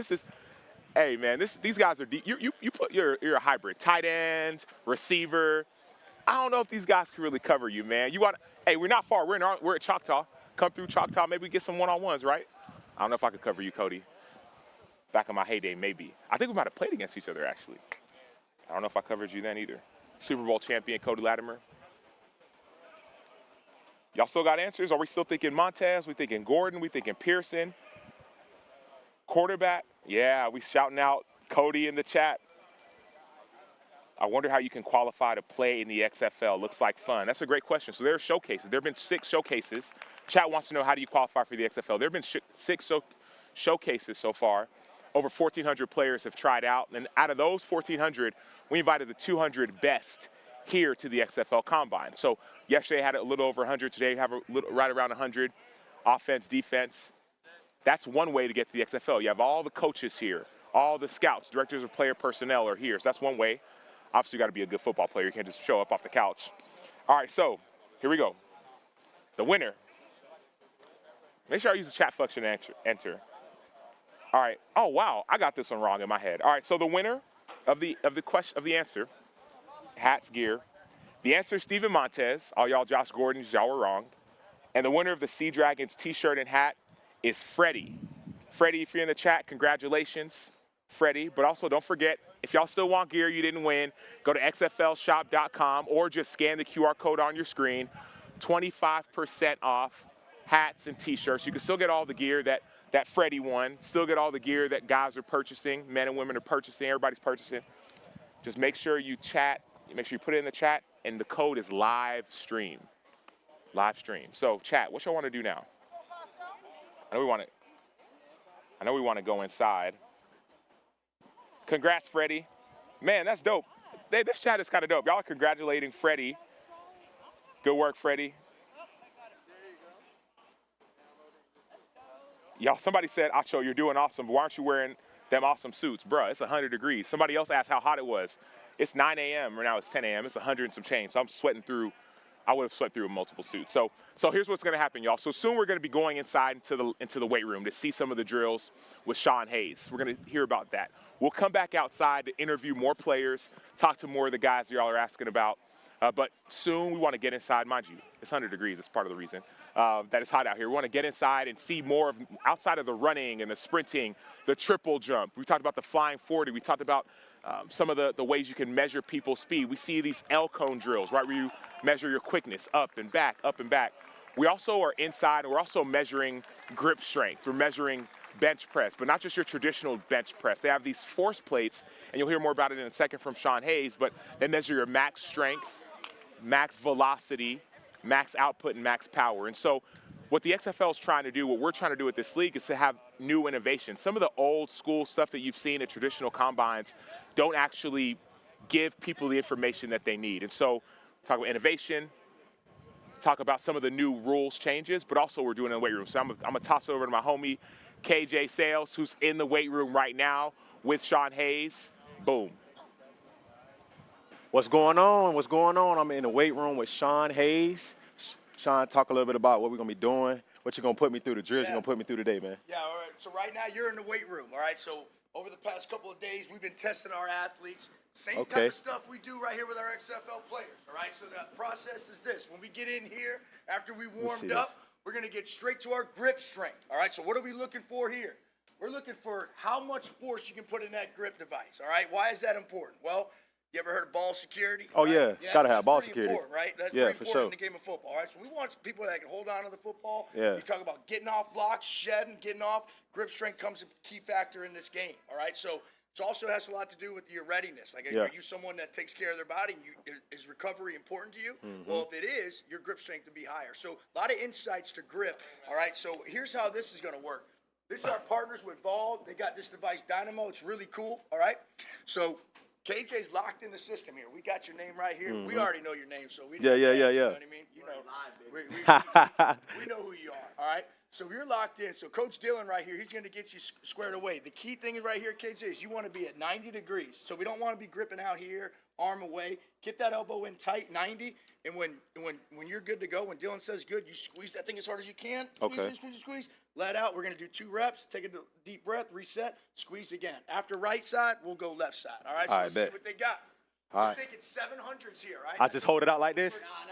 Nah. Elbow here? Nice and tight, one hand. Hey, whenever you're ready, we're already live, baby. Squeeze All right, I'm going to squeeze. 1, 2. Come on, here we go. Get it. Ah. There you go. All right, that was 562. Okay, send them more. 562. Stay right side. Give me one more rep. Send them more. One more rep. What's the highest? We saw about 770. All right, let me get right. Let me get right. Come on, get it. 3, Squeeze hard. 2. There it is. Get it. Ow! Ooh! Good. Ooh-wee! 438. Let's go left Okay, side. we're going left side now. Let's see if this left side's stronger. KJ's been running around all day in the heat. Facts. Hey, don't mind me. All right, CNS is probably a little. Don't mind me, man. Recovery's not on. Listen, don't worry about me. KJ good. KJ good. All right, here we go, left side. All right, Stay bet, hold on. tucked. Lots of tension. 1, Squeeze it as hard as you can. 2. Come on. There we go. Good. That one was 520. I got to get that higher. Let's do one more rep. Squeeze hard. Come on. As hard as you can. Yeah, there we go. Squeeze. Good. That's harder than it look. Right. So grip strength right there. Right side, left side. Like I said, real important. Hey, honestly, you've been in the sun all day doing interviews and everything. Them boys fresh now. Probably not going to be your best grip. Yeah. Why is that important in football? So if we're player performance coaches and you're down in grip, we got a good idea. Like, hey, something's up. You're really tired. Maybe you haven't slept that well, or you did have a hard game. All right, so it allows us to get a good insight. Gotcha. Say, hey, okay, maybe we'll take a recovery day. Sure. Maybe, hey, or if you do that, hey, KJ, look, tonight get some good sleep because your grip is down. All right. Yeah. That's a quick hitter for us as performance coaches to really guide you in the right direction. All right. Say no more. Hey, good thing.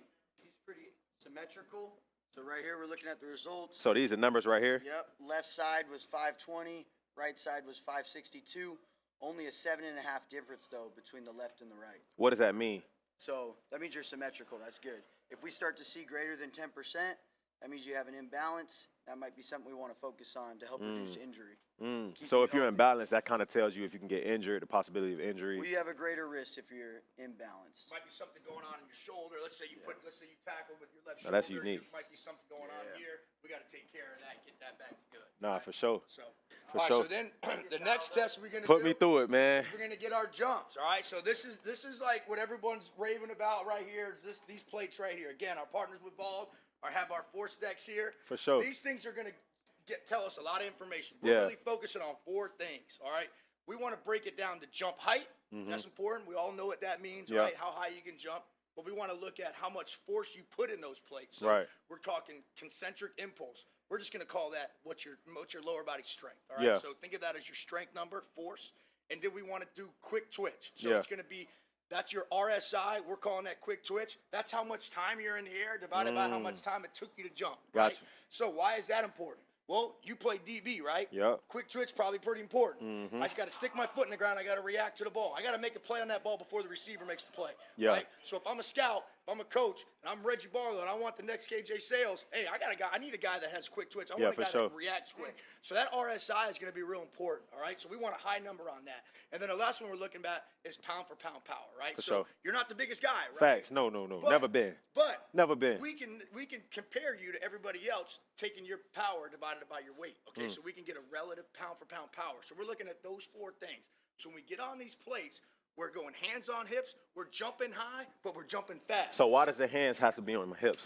I can't just jump like this? Good question. Hands on hips. A lot of these times when we go in these combines and we jump and you see them hit that vertex up top, a lot of technique goes into that, right? So a lot of players train for that movement. They train for that arm action. They train for that finger touch. We want to kind of eliminate that. We want to kind of put everybody on this level playing field. So some people might be better with that arm swing. Some people might not be. We just want straight lower body power, right? So hands on hips. All right, when Dylan gives you the go call, we're thinking down fast, up fast. Boom, boom. We want to spend a lot of time in the air and not a whole lot of time on the plates. Say no more. All right, so we're thinking. It's all flying. Right, so we're hanging in the air, all right? So first thing, holding still. We're going to step on like you're weighing on a scale. What's up? What up, Sean? Good to see you. Yes, sir. Doing great. Hold still. It's going to get your body weight here. That's going to be important for all the different calculations, like our relative peak power. Okay, when you're good here, let's go hands on hips. We're going to be able to see some numbers here. When you're ready, it's go time. Let's go. Down fast, up fast. Here we go. Get up. Good. Good. You see here on the screen here, we'll be able to see some metrics. All right, so 14.8. Look at that red right there, 6.9. You're down 6.9, like we did, kind of like similar to your grip, right? Out here giving interviews in the hot sun. Not your best, but that's fine. Peak power, that's our impulse. There's your power. There's your pound for pound power, 53.3. That means that, hey, you're packing some good punch. Again, a little bit down from your previous. And then here's your number that we really want to focus on for DBs. See that RSI? We're calling that quick twitch. That means you're 0.76. That's a pretty good number, all right? If that number was low, if that was like 0.4, man, you can't get out of your break. You can't stick your foot in the ground and make a play. But we want to see that number high. The higher the number, that means, man, you're really twitchy. If I'm a slot receiver, I'm a DB breaking on the ball, we want to see that. Like the highest we've really seen, right? Like some of our guys in the league, Luke Barku, those guys, 1.1, 1.2, all right? But that's a good number right there. Especially, again, hey, you're out in the hot sun doing interviews all day. Let's get one more jump. Let's see if we can get better here, all right? Here we go. On you. Hands on hips, down fast, up fast. Get up, get up, get up. Good, it's all right. Hopefully it still takes it. All right. I'm good. Hopefully it still takes it. Come on. Yeah, we got it. All right, good. Bam, good. All right, so look, here we're able to see you're in the green here. Look, 16.5. That number right there, really important. See that green? Yeah. That tells me as a coach, hey, man, you're not bad. You're in the green. If you were in the red as a coaches like myself and Dylan, we'll be able to say, hey, KJ, you're not at your best. You're down and you're in the red. You might want to sleep a little bit better at night. You might want to focus on recovery a little bit. Get a little extra foam roll. Get a little extra mobility work in. Hey, get to bed, all right? But you're in the green right there, so we're not bad, all right? So that's a little snapshot of what we're looking at and why these are so important, all right? Sean, what other leagues use this technology? or is it unique to the XFL? I think this is unique to the XFL in the sense that all of our teams use that, all right? So maybe there's teams out there to use this, right? Like that's like this thing isn't brand, this thing isn't like people, the secret is out on this, right? But the cool thing about the XFL is our entire league uses that. So if you look at like maybe in the NFL, one team uses it or maybe 3 teams, but not the whole entire league. So we got a kind of a cool, unique thing here going on because we can compare players to players. When we get these guys in, scouts, we know, hey, who's our next KJ, right? Or like who's the next Sam Acho? We can compare apples to apples here with the entire league, and that's what's unique about it is every single team is using this data. So if I'm a scout and I'm getting this guy off who got cut from here, I'm looking at this data, I'm like, hey man, like I'm gonna pick this guy up. Or coming back from injury, if you did get and you got to go to the center of X and we got to get you back to good, we know exactly what your baseline was, right? So we can get you back to good knowing for a fact, hey, we're pretty confident that you're back to where your baseline is. So that's what's the unique about it. It's not that this thing, we're the only people that are using this. It's the fact that we got the entire league bought in on this, and that's what's unique about it. So not only is it important for guys that are testing, but it's important for recovery and guys that are injured as well? Absolutely. This is a performance and a health and safety deal. So that's what makes this great. If we know what you are coming in fresh before training camp starts, we get that data, and then later in the season, you get injured, we come back. We want to get you back to where you were or even better so that when we hand you over to your team, hey, we're feeling confident, not only us confident, but you as the player confident. And we want to show you that so that when you're like, yeah, man. Yeah, my hamstring feels good. What y'all got, man? What we want to hear from the chat, man? too. We want to hear from the chat. What questions do y'all have? But while we're waiting on the chat, man? I got a question, Sean. What you mentioned the center of X. Yeah. And what is the center of X? Center of X is like a hub, so a centralized hub for the XFL that we can bring in our players to get them healthy again to go back to their teams. So usually in the way sports has been, if I get injured, and I might take 3 weeks, 4 weeks. I'm kind of like, pushed to the side a little bit, right? Because the coaches and staff, they might not have that time to focus in on you because, hey, the ball keeps moving, right? Like, you know as well as I know, like, we got to go. We got a game the next week. We got a question. Right. So the center of X is really important for the XFLs because now if a player like Sam gets injured, he's not pushed off to the side. Hey, we'll take care of you here at the center of X. We're going to do the same type of stuff that you've been doing, same type of technology. We're going to have more hands-on care, make sure you're good, and then we push you back to the DC defenders like, woo, and they know they trust us because we work for you, right? So we're all on the same team. So then we push them. They know he's in good hands, and maybe he's able to come back a little bit quicker because he's had a little bit more individualized care. So we got a question in the chat. Somebody asked, what's the chat talking have about? The Rock and Danny done the jump plates and the grip strength? I'd love to see that. Have they done it yet? And what were their numbers? Like, what was it? I don't know. Like we probably the grip. Maybe DJ might break that thing. So I don't know if we want to get him on that because I don't know if that thing would last with his hand size. But that would be pretty cool. We need to get them on it. I tell you one thing. They might not have done these tests, but they've seen these tests and they love it. All right, so they really want to get on it. They really want to do it. That's the great thing about our owners here. Yeah. Like they want this stuff. They see it. They love it. They're all about performance. Like that's the thing. Like what other league are you going to be part of where the owners like love this just as much as the players do? And that's what's so cool about the XFL. I tell you what, they are bought into this all the way. They're really happy about this stuff. And I don't know if they've done it yet, but they want to do it. And it'll be cool to see. The chat probably thinks they could beat Danny or DJ, and I don't think y'all could beat either Danny. Y'all, I know I can't. I can't. You know what I mean? You see her the other day? He's all jacked up. And even Danny over here. I don't want none of that action. Okay, here we go. I'm just gonna walk over here. All right, I can't be seen in the same picture as them. Sean, what does off-season training look like? Why is it important for guys to have a great off-season training program? Yeah, great question. That's the key. When we're getting this in the XFL is a unique league, like we have the season and everyone kind of goes their separate ways. They're at home. You don't have a facility where everyone's coming in. So it's really important that we try our best to engage with these players with the technology nowadays. Like I can reach you like on Instagram. I can send you a video. Like we have the capability to do that. Hey KJ, how you doing? The best way to like prevent injury before training camp is to make sure that you stay prepared, right? You hear that saying like best way to stay in shape is never get out of it. Right. Well, we as coaches, we want to make sure like you don't get out of shape and that you are sprinting and that you are jumping so that when you come to training camp, you're ready to go, and you give yourself a little bit better chance of reducing that injury case. And it's our job with the technology nowadays. We got great technology team on our hands, right? We got great apps that we can connect to our players. It's our job to actively engage and kind of gauge their interest with videos, education, things like that. Hey, how we doing? How's the program going? How's off season going? How you doing? What do you need? What do you need? So that's what we're doing, and we're really excited about that to get going here as soon as this combine's done. Sean, you played at a high level collegiately, played at Harvard, played at a high level professionally. You've been around some of the best athletes in the world. Conditioning-wise, what's the difference between people who are elite and people who aren't? Yeah, so I think, like, you know, when you're talking about conditioning, it's those guys that they're not here, right? They get done with a rep, they're ready to go. You know, they're able to recover faster. That's conditioning to me, is how quickly can you recover. It's not like how many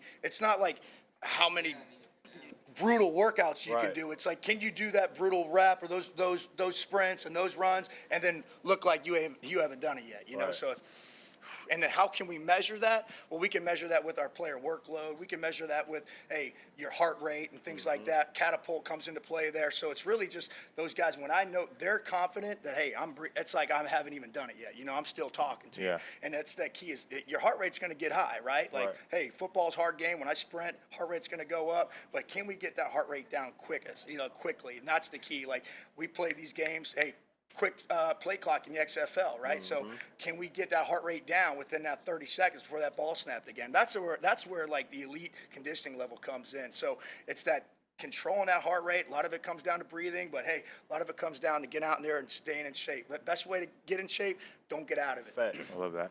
Awesome. Sean Hayes, we appreciate you. Thank you so much. Yeah, I got it. Yeah. So, question though, you want to hit the bench press for him? Ooh. Show him a little something. Come on, let me get right. Awesome. So he's going to go get set up on the bench. While he's getting set up on the bench, low, but I ain't, you feel K9 bites. Hey, bar only 10 reps. Say no more. Okay. Bar only 10 reps. Say no more. Gotta be Macho Man Savage. Yeah. So while he's getting set up, we got Bobby Monica. He not only runs all the tell us more really about what you do. I mean, it's jerseys, it's cleats, it's everything. Yeah, I'm the director of equipment for the league. And I have 8 equipment guys, 1 for each team, and the league runs all the equipment. Each team is equally equipped, so everybody gets equal amount, and I manage my guys. Yeah, and so Bobby's here. We talked about this giveaway, that signed XFL football by Bob Stoops. In order to win, all you have to do is put your name in the chat, period. So put your name in the chat. We got KJ in the back getting ready. This was used in the championship game, too. Oh, this is the actual ball used in the championship game. Tell us more about this ball, Bobby. What makes this ball special? That it was used in the championship game, so you can tell by the markings from the equipment guys to separate it from the practice balls and other games that were used. So we got it from Blake, who's our equipment manager for the Renegades. So he had a couple left over, and we're donating it. How many balls are used in a game? We bring 12. Bring 12 on the field. We carry 24. And so this was one of the 12, one of the 24 that was there, but one of the 12 that was used, held by all the players. Yes. And signed by the head coach. Signed by the head coach in a neat blue pen. Check it out, paint pen. What does this job description look like for you? Director of equipment for the entire league. I did it in the NFL for like 30 years, so it's kind of, it's fun. I love it. Yeah. I love it. So we just make sure everybody has what they need, and you run into emergencies all the time, and just nailing that down is what makes it, what's the word? Give me a word.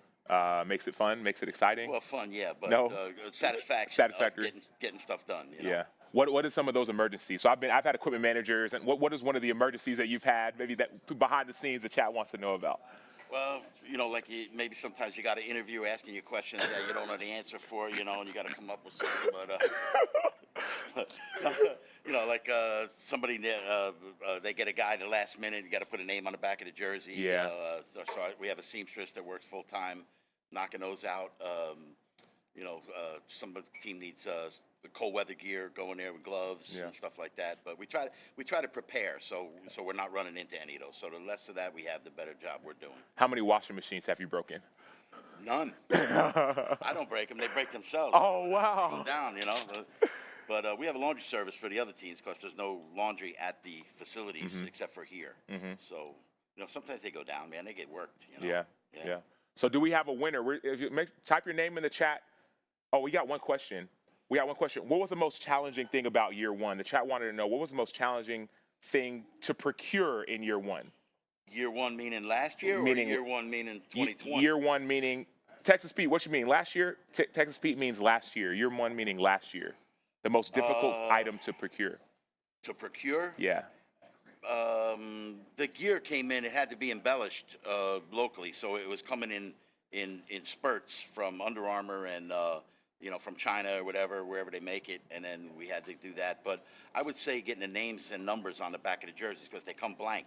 Oh, wow. So we could do complete, front, back, TV numbers and name. Wow. So, and then, you make up, we may have 10 changes per week, per team, Like, so roster, anytime somebody gets hurt, roster change, you have to be the one to change the name, change the number. Yeah.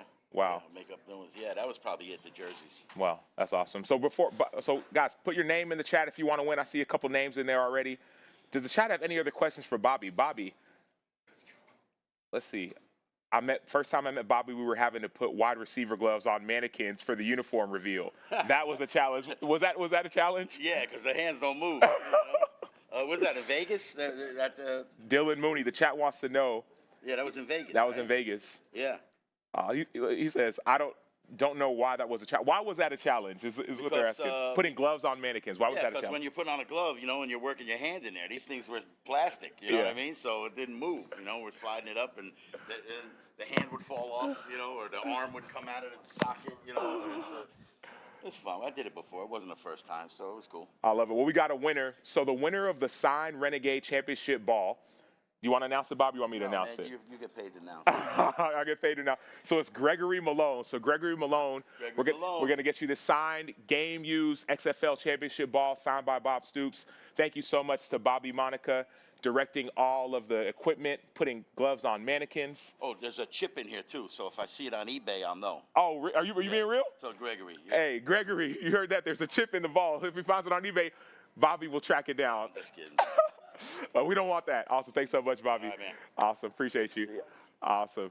Okay, done? Boom. So now we got KJ. KJ's been warming up for the 225. Well, Sean. 185. Oh, 185. So 185. So we break our weights down by position group. So KJ's obviously defensive back here. He's a skill guy we're calling out. We're going to go 185. Gives him a little better chance. Money, man. Maybe these guys, skill guys, can't really do 225, right? They might not be able to show out and do it a lot of reps. So let's give him a better shot. We're going to go 185 for 3 here. We got this Petruve device here. Great partner of ours. Measures. It's a velocity-based training tool. We got it synced up. We're going to look at how much power he produces, and we're going to get an overall strength number on that too. All right. Awesome. So, you ready? So we got 2 smacks and a lift off here, KJ. All right, Let's get it. Let's get it. Get set. Let's go. Get set. Upper back tight. Get your feet in the ground. Here we go. Putting on for Tampa. Yep. Got it. Hold up. There you go. Up. Nice. Come on, man. This shit getting strong, huh? So what do we? So, come on now. So talk us through what these numbers mean. I'm gonna stand next to you. Yeah, absolutely. All right, XFL fam, this is what we got right here. So KJ just hit his 3 reps at 185. The first metric that we're going to look at. I'm gonna stand on this side so we power. can see. We want the chat to see it too. Oh, absolutely. So let's turn this so the chat. So turn a little bit so the chat can see. So this was his first rep right here. So we had 1,742. His second rep, which was his most explosive, was just above 2,400, and then his third rep was right at 2,300. So with the peak power, what we're looking at is how fast he moved the bar, and we're calculating it to get that peak power percentage. Diving a little bit further, we were on this set number 3 down here. The far left number, that's going to be how fast he moved it in meters per second. So you can see that second rep, he moved it at 0.57 meters per second. So the thing that's unique about the XFL Combine, since they're all using the same weight, one way that we can track it is see how fast the guys are moving the bar. So we can look at all the different DBs and see how fast they move 185 and see what their explosiveness was. Okay, we got that wattage again in the middle. Over here on our far right, you can see it right here. That's going to be his estimated 1 rep max. So KJ, his estimated on that second rep was just below 250. You think you got 250 in you if we were to load it up? Light work. No, he says easy. He says easy. Okay, so again, all of our players went through this over the last 2 days. Our skill guys were at 185, our combo was at 225, and our big guys were at 275. We were able to track all this information through our Vitruve devices, which is our bar speed monitoring app. And we took that and we built it into an XFL score, which we took the max strength percentile. So essentially we were looking at who moved the bar the fastest, and then we were ranking them. If you were the top, you were number 100, and then working the way down. Does everyone get an XFL score outside of the weight room, or is XFL score solely to some of the stuff in the weights? So the XFL score is going to be all pertaining to the different key performance indicators that we've been performing over the last 2 days. So there's about 8 different metrics that go in it. You guys already saw 3. Yeah. We had our grip, we had our force plates, we've got the bench press, and then the fourth one is going to be when we go outside, put those GPS units on. We're tracking top acceleration and our max velocity, which I know you would be high on. You already know. And so we're going to post some of these numbers on the XFL website. So yesterday's are already posted. These top performers, these top 5 guys are all on the XFL website. So go to the XFL website, see the all top 5 guys from yesterday. Then as we accumulate the numbers from today, you're going to see the top 5 guys from today.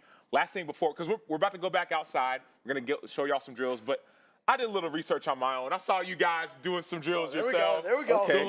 I saw 19 miles per hour, some a little bit less than 19 miles per hour.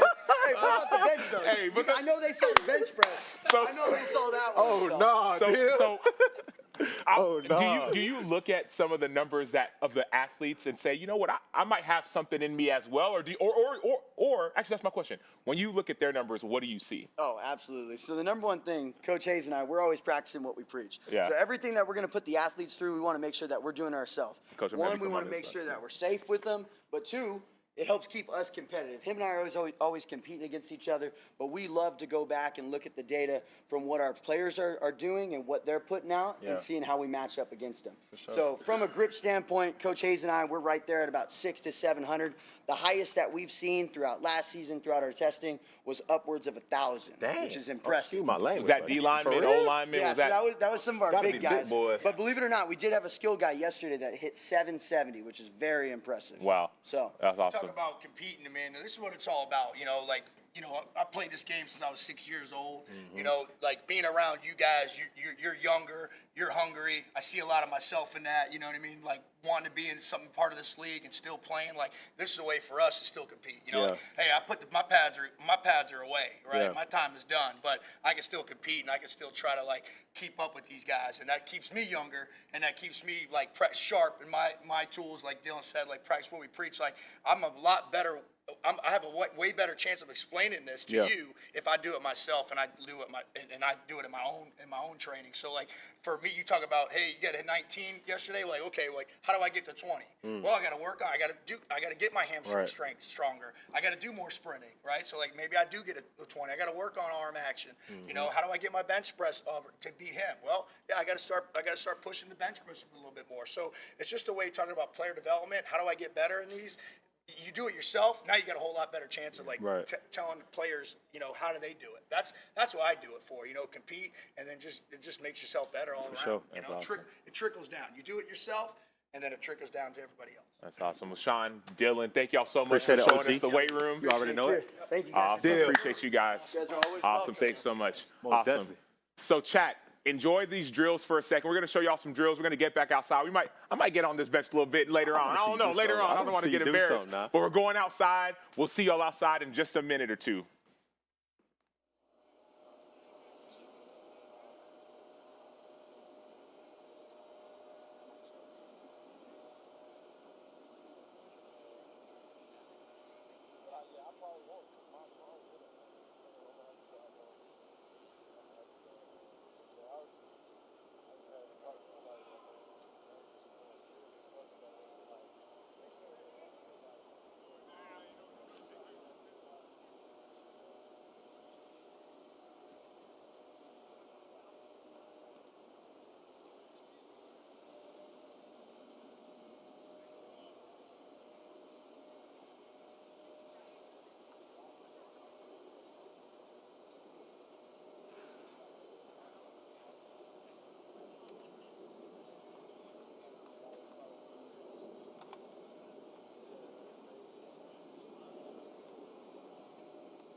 watch these drills of dogs. Okay.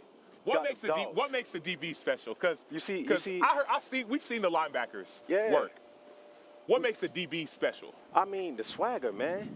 Swagger, just the way we do everything. How we walk on the field, how we talk, how we move. You know, just the competitive nature of a DB. You cannot be passive and be a DB. It just can't work. It got to be something in you. What happens when a DB gets beat? That's one thing I think about. I'm gonna be real with you. It feel like think about something just falling on your foot, and you're like, and then you just thinking, man, like it could be the worst thing. What's up, Coach? What's up? Yes, sir. Yes, sir. What's up, Coach? Doing good. Yes, sir, man. Yes, sir. Yes, sir. This is awesome. Training him up? Nah, he's training me up, man. Yeah. What's up, Steve? We need to get a picture before you leave. Yes, sir. We'll do. You already know it. You already know. I tell you, when he was down for what? I was down for about a good 3 weeks. We got an intro. Let's intro real quick. Matter of fact, this is my quarterback's coach, Coach Shannon. I'm with Coach Shannon right now, man. Quarterback coach for the DC Defenders, man. That's right, man. Let's walk this way. Can we walk this way? Yes, sir. So you were talking about KJ. What about KJ makes him unique? I tell you, man, just his appearance. When he show up, you know he's around. He's a light. You feel the energy right away. Positive vibes all the time. I mean, our team feeds off of him. And it was kind of down when he was out for those, 2-3 weeks? Yeah, it was about 3. And the life Long. of the party, man, was gone. But we kept it together, but the energy was not where it was. So you knew when he was back. Yeah. You knew when he was back, and you felt it immediately when he showed up. So Man, that's real, That's Coach. awesome, Coach. We appreciate you. Man, Yes, sir. It's good to see you, man. Again, Coach Shannon, QB coach for the DC Defenders, man. You know it's all love, baby. All love. Yes, sir. So we got the chat. So first of all, shout out to Chat, Jen talk Welter, to me. What Dr. y'all Jen wanna see? Welter. Y'all know her, coach of the Vipers. She was coaching the Hey, Vipers. that's a good drop. That was a nice Oh, drop. you got to grab that. Hey, that's a good drop, boy. That's a good drop. The chat wanted to see me bench. Chat, don't worry, I'll go back in there. Hey, man, everybody don't wanna be see scared. Hey. That's a I good should be drop, the one boy. saying to myself, don't be scared. Look at this. Let's watch his transition. He got a smooth transition. Grab. That's a good little transition. So coming KJ, out. talk. What are you looking for in these drills? Honestly, man, you play just to DB. see- You were All-American. Yeah, what do yeah. you look for in these drills? Honestly, man, just getting out of your transition like this dude right here. He's smooth, explosive, you can tell. Getting out of his break, how quick you can get out your break. And then that's a good grab. Hey, 14, good grab, boy. That's a hell of a grab. That's a hell of a grab. That's a hell of a grab. Oh, the coaches want us out the way. The Yeah, coaches man. want us, hey, coach Coach evaluating the I respect it. We DBs. trying to work too, coach. We trying to work too. I like this. See right here, you don't want to be too tight coming out of your break. You don't want your feet too close together. Yeah. I know Elijah Blaze. Oh yeah, he went to Texas A&M. Let's go find him. Elijah went to Texas A&M. He long body. I know a lot of these scouts. They look for longer DBs.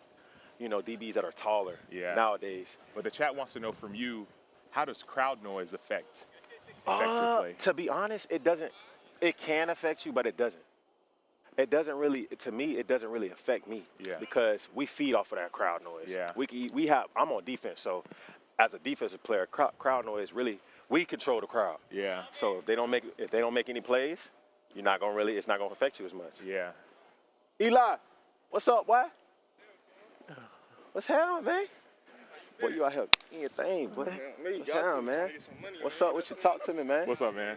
That's Sam, my dog, Yes, Sam sir, right Sam. here, man. Talk to the chat, talk to you too, tell them what it is. Hey, man, we out here XFL, man, trying What's to your get this name? Where money, you from? man. Elijah Blaze, Pasadena, California, Rose City. I'm just out here trying to make a name for yourself, trying to get on, man. That's it. That's Man, all. where you coming from right now? Cali. Cali. So you flew. How many hours that was? 3 hours, still a little slight. Like, For nah, sure, it was light. Yeah, it was light. Oh yeah, for sure. Talk to me a little bit about your story, man. So I know a little bit about you. Mm-hmm. You went JUCO. You know what I'm saying? It was great at JUCO. Then what school did you go to? After JUCO, I went Texas A&M. I started there. I went to Florida after that, and then I went to Buffalo. Finished my last season. It was number one junior college DB, and then had a lot of injuries during my career. And, college now, hopefully, just make the best out of this pro. So what does this opportunity mean to you, brother? Man, it means a lot. It's a blessing just to be out here. It's God-given, man. Just to get the chance to be out here is a blessing, man.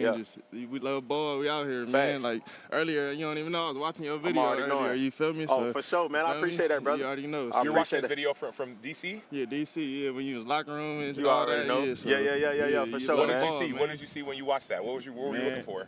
They was partying. They was loving ball. He said, Coach asked me, well, you love ball? You love ball. So we out here, man. We trying to make a name for ourselves. That's real, bro. Feel me? He been through kind of the same thing that Yep. I've been through. I know his story too. So it's all that's love. real. Man, talk a little bit about, because I know the chat been asking, what do you gotta have as a DB? I tell them swagger, man. We got that swag as DBs. What do you have to have as a DB? You gotta have that swag and that confidence. You don't got that, you ate off rip. Done. You done off rip, off the line. Facts. It's killed. Facts. So that's Facts, what man. it is.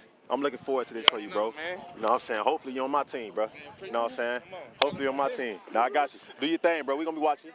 Yes, sir. Blaze, that's crazy. Hey, he So- like that. Hey, so two He things. like that. Number one, if you haven't subscribed yet, we're like talking that. to more players in a second. If you haven't subscribed yet to the XFL YouTube channel, go ahead and please subscribe now. You get exclusive content. We talked about it. Cut down games, so no commercials. Cut down games, Yep. commercial free, and much more is offered. So hit that subscribe. Oh, I like him. He's subscribe smooth. button One right smooth. now. Good break, boy. Awesome. So we got a That's a giveaway. good You got break. another giveaway, right? St. Louis giveaway. So we're going to do a question about the St. Louis Battlehawks. So I know we got more players to talk to. Lord. Chat wants to know. Battlehawks. You know what the Battlehawks? You want to do the giveaway? You want me to do the giveaway? Nah, you got that. All right, so St. You Louis got that. Battlehawks. So you got to be in the chat. You have to answer the question correctly, and you'll win St. Louis Battlehawks gear. You like the gear? You want some Battlehawk gear? I'm good with the DC gear, man. I'm good. So here's a question. Name the receiver. You probably already know this. Name the receiver on the St. Louis Battlehawks who led the XFL in touchdown I don't receptions. know this. Enter your answers through the chat. The receiver I actually don't. on the St. Louis Battlehawks. You got let me Pro. think. Who You got led? Pro. You got Aitman. Who led Jennings. the XFL in touchdown receptions?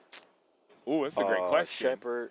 This is a great. They and, could have had a lot of receivers. They did have a lot One of of the receivers. top-ranked offenses. What's Steven Mitchell?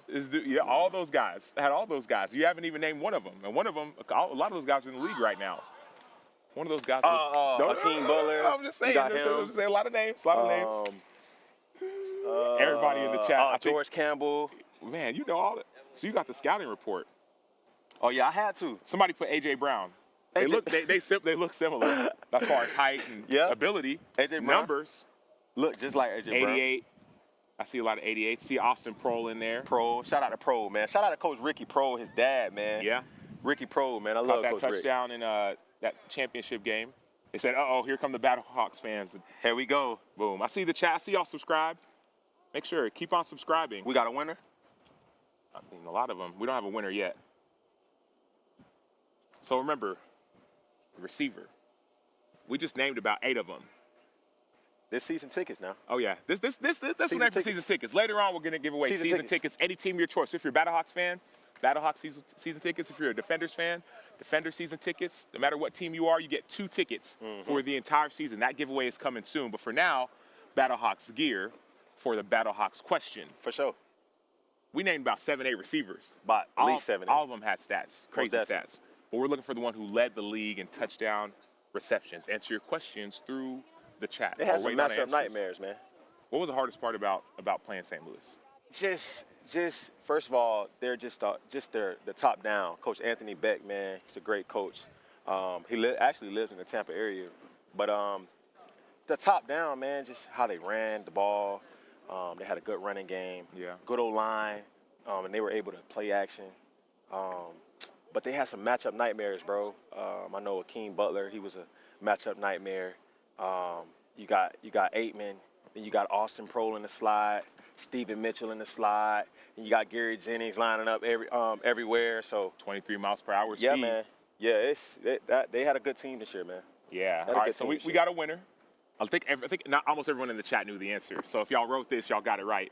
So the answer you want to say, you want me to say it? You got that, I man. got it. I don't really want to speak too much on St. Louis. Somebody had to cover. The answer is Hakeem Butler, and the winner of the St. Louis t-shirt and the hat is Christian Lance. Christian Lance, congratulations. Shout out to Christian, man. Shout out to Christian. In the chat, Christian Shout out Lance. to Christian. So, hey, but check it out. Even if you didn't win, you still get a chance to get 25% off all XFL gear. So go to XFLCombine.com, or just click the link in the chat. Click it. Just click Just it. a click. Scan the QR code. It's not easy. It's not hard. It's not easy. It's not hard. Come on, 14. Scan the QR code or visit the website. And then once you scan that QR code, enter the code live streams. You still get all the gear, not just Battlehawk gear. Get Defenders gear, get XFL gear, 25% off. And oh, by the way, it ain't time yet, but 2 season tickets on the way. Hey, man. DC. Definitely want season tickets there. I got to be unbiased. who do we need What's to talk up, to? man? Hey, let's go ride with some of these players, man. Yeah, let's do it. Let's go talk to some of these players. Chat, who y'all want to talk to? Chat. Talk to some of these players. Who y'all want to see?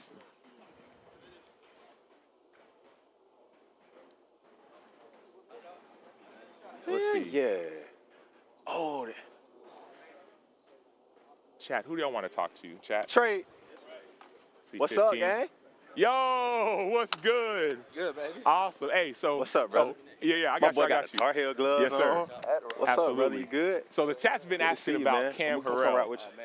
And we here. Oh, man. We here. Southern Miss. But yeah, the journey. So tell us your name, your journey. Chat, y'all been asking for him. We got him here. Tell us your name, give us your journey, and how you got here. My name is Cameron Harrell. Yes, sir. We got Cam Harrell. So this the Cam everybody been This talking the about. everybody in the chat been asking about been Cam. talking about you, man? I don't know, man. It must be something. Talk about the records. Talk about the records, the return record. I'm talking about to give us some of your stats, So you man. versatile, huh? Yeah, man. I do kick return. I play defense. I was first team all conference kick returner. I like the ball in my hands. I like to play ball. That's really about it. How many picks you had? Two. Hold the mic. Two. Talk to him. I had 2 picks. You had 2 picks? Yeah. So talk to me a little bit, man. Right. Just your swagger. Yeah. Swagger. When you got those, got the ball in your hand, what's going through your head? Here's my thing, right? Like I said, I like touching the ball. Yeah. I like playing defense. I like to hit rather than get hit, right? Yeah. But when the ball in my hands, I like to make play, right? So, me being smaller, 5'10". Yeah. I know what it is. Yeah, You know what I'm for saying? sure. You got to have that dog and you got to have something else. You know what I'm saying? Dog? What is a dog, though? What is a dog? Like when people say, man, he got it. What is it? What is it? If I say, hey, bro, you got it. What that mean? What does it mean? I mean, when you look at me, right, you see something. But you don't know, you can't measure what's inside me. You know what I'm saying? What it is. I'm 5'10", but I'm 6'5" on the field. You feel me? 250. Okay, so you know what I'm saying? I look like him on the field. I see why everybody been talking. You know about what I mean? You got that mindset. He got a mindset. Appreciate you, brother. Appreciate Hey, you. keep doing your thing, boy. The chat's been asking about you. What do you want the chat to know? What do you want the world to know about Cam Harrell? To my fan base that's watching, I love y'all. Thank you for the support, forever and always. I got y'all to the end. Anybody else is getting tuned in, stay tuned. Big things coming for Cam Harrell. So. Yes, sir. I love it. Hey, man, keep doing your thing, bro. Appreciate you. Yes, sir. Keep doing your thing, eh? Yes, Yes, sir. sir. Yes, sir. Yes, sir. Yes, sir. Awesome. Appreciate it, brother. Yes, sir. Hey, Where my Sam. boy Trey at? Where you at? Go grab Sam. Where you at? So the chat's been asking right in front of us. Right in front. Chat, who do y'all want? Chat. So, boom. Let's see. Some people looking for 15. 15. I seen him run the 40. Looking for Zach I Howard. ain't seen him run the 40. Was he fast? Spicer. Somebody wants 16. Yo, what's up, man? What's up? Hey, what's up, bro? Good. Sorry. So, Yes, so sir. give us Yes, your sir. name, Yes, sir. where you're from, and obviously some of the quarterbacks that have been throwing out here said, hey, man, talk to him. Yeah. So give us your name, your background, where you're from. All right, my name is Rashard Crosswell. I'm from Los Angeles, California, but I grew up in Watts. I'm Got a lot of Cali guys out here. From Watts, California. And what was the other question? What's your story? Oh, my story, man, just a kid from, the kid trying to make something out of nothing, So I'm just here to take every opportunity, take it serious, pay attention to details, and get drafted. How was it growing up? I don't know. A lot of people can't relate to where I'm from, so it's like if you from the, low income, poverty, you don't understand. But me, it was just always. I always tell people, my community made me who I am. The reason why is because it taught me to be committed, never give up on life, know your history. It's a lot of history from a lot of people from Watts that's famous, but they don't claim Watts because of the. Right. You get what I'm trying to say? The background. Right. But I'm not afraid of it. I take every stereotype. I prove people that's wrong. Your community. That's my That's your community, So at the end of the day. As you should.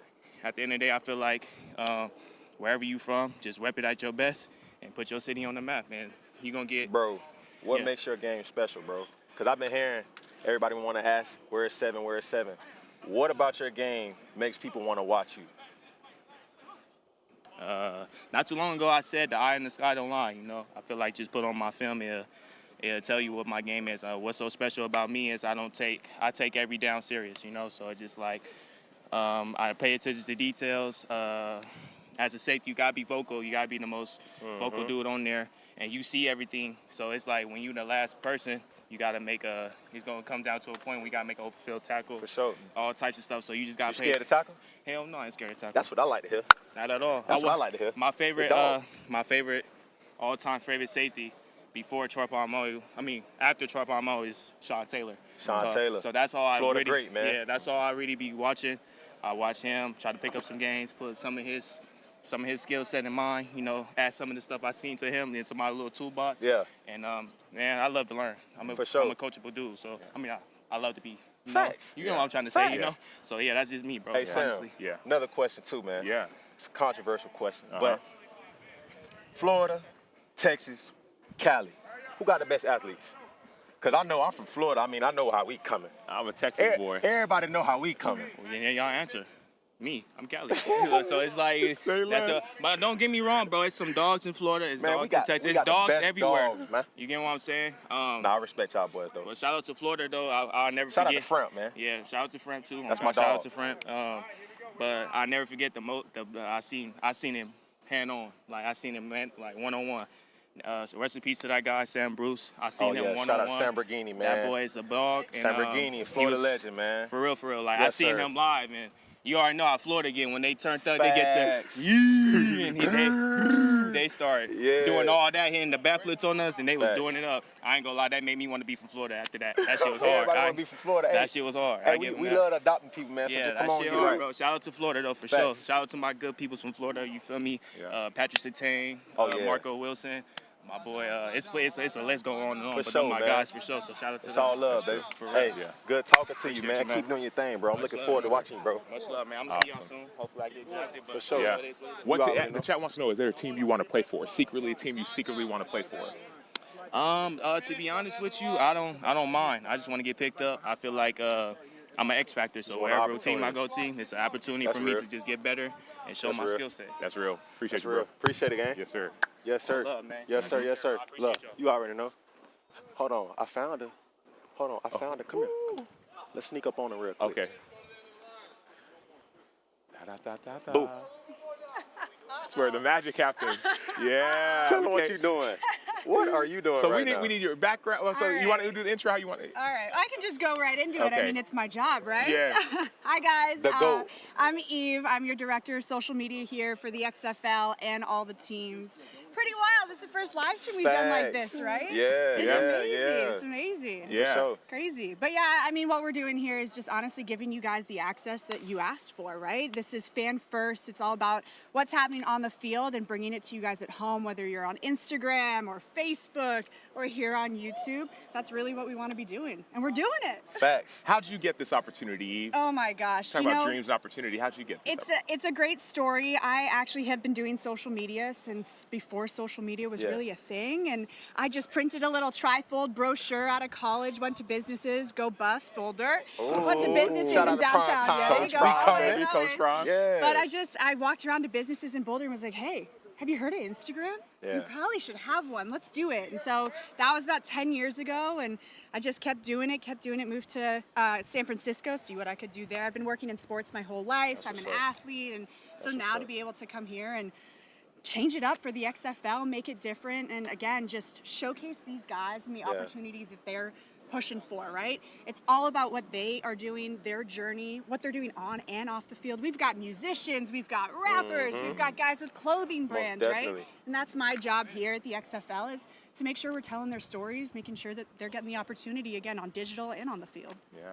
That's real. It's a blast. It definitely is. I mean, hey, look at this guy, right? DC Defender, and now he's here with Sam doing this live. So this is what shout out it's to you about. though. But shout out to you though. You know, you helped me get this opportunity, so shout out to you. That's what it's is. all love. That's what we're here it's for. Forever love. And all y'all in the chat, thank you so much for tuning in. Seriously, this makes our world, right? Whether you're shopping on our shop, chatting in the chat, we really appreciate the support, and keep telling us what you want to see. That's what we want to do for you. Yeah, awesome. Eve, thank you so much. Of course. Let me get back to it. Facts. Awesome. So we got the Shout out social to media. Eve, Shout out man. to Eve. So you said she helped you a little? Eve, actually, so a quick story about Eve. I reached out to her. I was like, hey, I want to do some content. I'm looking forward to doing more things with the XFL. And she was just like, hey, let me reach out to Bill. Let me reach out to these guys. Texas What's up, boy. Texas, man. What's up? What's up, Texas? So we got to get intro, background. All right. How y'all doing? Chris Brown. Yes, sir. From Houston, Texas. Chris Brown. Yes, You know how to dance, boy? I don't dance. I just hit people. Oh. Yes, Chris sir. Brown, Get that mic Houston, up a little bit. Texas. We want to hear you. Chris The Brown, chat Houston, wants to hear from Texas. you. University of Texas. Yeah, man. yeah. Blessed to be out here. Yeah, I went You to know Texas. Hook 'em horns, baby. Yeah, What man. you He mean? didn't cover me. He didn't cover me a few games. What you play? Safety. Oh, you play safety? Yeah. Okay. Yeah. For sure. Tell us, how has this journey been here? Man, it's a blessing. It's a blessing being here. It's a great opportunity for myself and all the guys out here. And what you guys doing, it's a great thing, man. It's For a sure. great thing. It's a great league, and it's building. Yeah. You can just see it all coming together, man. It's a beautiful thing. Well, it look like you can run, boy. I got a little something on me. Yeah? I got a little something on me. Look like you can I ain't run gonna let now. nobody get away from me now. Okay. Okay. Hey, CB, we were talking about the best athletes. My man's is from Florida. I mean, it's we just talked to somebody from it's not from a question Cali. anymore. They down south, man. Texas. No, wait. They down south When in you Texas. when you say down south, right? Chris Brown has spoken. When you say down south, Texas down south? Yeah. No, we the real Man, south. Stop it with this bottom of the map. We the talk, real, man. we the Bottom of the real map. south. The bottom of the map, we the talk. real south, You know man. what's crazy? I actually love Florida guys, man. I love Florida people. My best Nah, friend for from sure. Florida, man. Y'all real good people, man. For Y'all sure. real good people. So. For sure, man. I've been checking you out, man. You know it's love. I love your personality. Yes, I love sir. what you've been doing, man. Yes, I've been sir. seeing you covered. I see you covered it. I said, they gonna get that boy a job doing this after he done playing. Facts, brother. So I appreciate What that, do you man. see? You say you've been checking him out. We heard a couple people saying, "Man, I've been watching him." What do you see in him? I like your demeanor. I like your That's attitude. real, too, brother. I appreciate it, when bro. coaches talking about your little flex, you know what I'm saying? Oh yeah. They was on my tail in college, you know what I'm saying? Because I used to make a few plays and get And up then and you flex. get And up. they like, Hey, that's "Man, part of the you game. the littlest guy on the field." I'm That's like, part of the game. It's part of it, man. And it come from, it's deep-rooted passion, deep-rooted love for this game. We've been doing it for so long. It's a beautiful way to express For sure. yourself on the field, man. For and sure. Just let everybody know how you coming. So For sure, keep bro. doing that, man. Nah, Keep for doing sure, that. bro. You know it. Get ready for camp, bro. Cause I Yep. know you're gonna get an invite, bro. Keep I doing your hope so, thing. man. Prayerfully so, man. God Prayerfully see you, so. bro. Yeah, Keep I doing your appreciate thing, bro. you, bro. So appreciate Yes, you. sir. You know Good it's to see love. you Thanks again. for having me. Yes, Yes, sir. sir. Thanks for coming. Yes, sir. Man, Best athletes in Texas. the best athletes live in Florida, man. I see an athlete right here. I see a couple athletes. The Gotta best find out where they athletes from, live in man. Florida. They're getting ready for the drills. He long, boy. Long. I wish he would have caught that with his hands. Why? Why does catching with the hands matter? I mean, it just shows what type of athlete you are. Like I said, being from Florida, I mean, Yeah. we love the ball in our hands. Yeah. A lot of us play receiver. Yeah. See, like that. You catch the ball, showing that you can catch the ball, it shows that you can get a turnover. Once you get a turnover, you can turn those turnovers into points. That's called a playmaker. That's special. This drill right here is showing explosiveness and hips. Getting out your break. Explain this drill. So as you come in here, what are you looking for in this drill? Honestly, let's say we're in a zone coverage, like cover 3. Cover 3, that means you got a deep thirds of the field. So that means this whole side of the field is yours. You know what I'm saying? Being able to come here, seeing the quarterback dropping back, and I'm here, and I could drop my hips and come back on a break if he runs a comeback. You know what I'm saying? Even though that's not your responsibility, you can always break down, like right here, boom. Being able to transition, coming out of your break, if it's a comeback route. That's why this drill, I think, is really, really, really important. Oh, this my guy here from St. Pete. Let's get right, D. Get right, D. Florida boy. Yes, sir. Yes, sir. That's my boy Darius, man. Let's go holler Played at in the CFL. Yeah. Darius played in the CFL. What's up, boy? What's up, boy? Boy, I didn't know you was going to be out here. What's up, man? What's good? Cool, man? bro. Sam, good to meet you. Man, introduce yourself, man. Tell them where you from. Most importantly, tell them where you from. Tell them your name. Tell them your position. Okay, I'm from the Bird, St. Petersburg, Florida. Yes, you know what sir. I'm saying? 727. Safety, you know what I'm saying? DB, everything. I'm from the, you know what I'm saying? I play at Carson Newman University. You know what I'm saying? That's pretty much what it is. What were you doing before you got here, for the people that don't know? I was in the CFL for 2 years. I played for the Edmonton Elks, and I played let me for get your name one more time, too. Montreal Alouettes, Darius Williams. Darius Williams. Yes, sir. Okay. Yes, sir. Yes, sir. So you were playing for, where were you before? I was in the CFL for the Edmonton Elks, and I played for the Montreal Alouettes, too. How many picks you had over there? You know I what I'm saying? I know, but they don't know.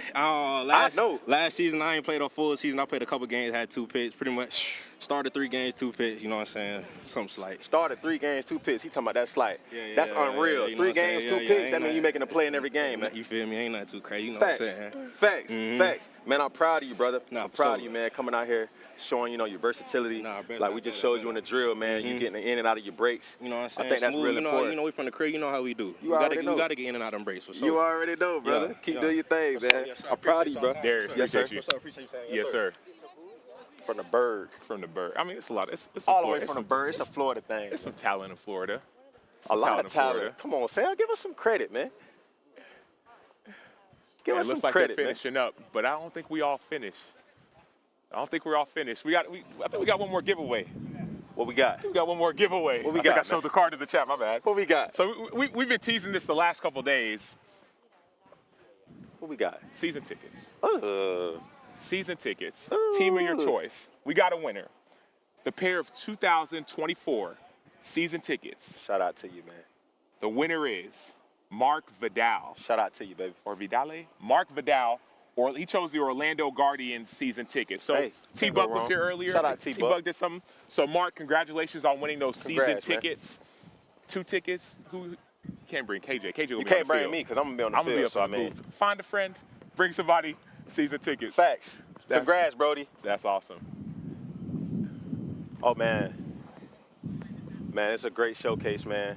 Great combine. Yeah. Guys that come out here and show their skills. Coaches still out here. See Hines Ward out here. Hines Ward still here. Some of the roughneck coaches out here. Yes, sir. It's been Danny a great Garcia day. was out here. The chat is crazy, man. Jan Welter, the Vipers coach, was in the chat. Yep. We had Cody Lattimore in the chat. I think you were in the weight room. Oh Cody yeah, Lattimore shout out was to Cody, man. I got a chance to talk to him yesterday, man. Oh, you did? Yeah, man. Cody's a cool dude, bro. Yeah, we had Cody in the chat. Real down to earth dude, man. And then also everybody else in the chat. Y'all were showing love. Most definitely. I want to know from the chat, what did y'all enjoy the most about these last couple days? I know what I enjoyed. Watching these DBs come out here and go to work. Facts. It's always good seeing DBs go to work, man. We put in a lot of work. A lot of work, see man. Doug Whaley over there. Doug Whaley. Shout out to Doug Whaley. Want to thank him. Shout out to Coach Blev. Coach Vipers Blevins. coach in the middle New of the Vipers field. coach. Oh, they still got drills going on. My bad. We don't want to be in the middle of the drill. Shout out to Coach Blev, man. Yeah. Got some of the triple jumps. Triple jump. What is this? What drill is this? This is that triple jump. Triple broad jump? Yeah. This is 7. We talked to 7 earlier. Yeah. Get to see him go through a couple drills. Trey Morrison. Yep. Went to North Carolina. I actually played with Trey. Who? Trey Morrison, 24. 24. He was actually a freshman. We got time to talk Only to him? freshman. Or- Yeah, we could route one of them. Yeah. Trey. I was just telling him, boy, you was the only freshman starting at North Carolina, man, when we was What's up, there, bro? man. Sam. Good to meet Tell you. him your name, where you from, Trey Morris in Atlanta, Georgia. what school you went to, what position you play. North Carolina and Oklahoma, and I played DB. For sure, man. So talk to a little bit about your journey getting here. You know what I'm saying, what you was doing before this. So my last year of college, I had transferred to Oklahoma, and then I had went to the Falcons mini camp. Things ain't work out, so came here, got an opportunity. I'm trying to show the best I can show. For sure, for sure. No, that's what's up, man. I'm looking forward to seeing you come out here and do your thing. You already know what it is. I already know what it is. I know what it is with you. Fellow Georgia, baby, Atlanta, Georgia. Atlanta, Georgia, you know what's up, baby. Yes, sir. You know Good what's to meet up. you, brother.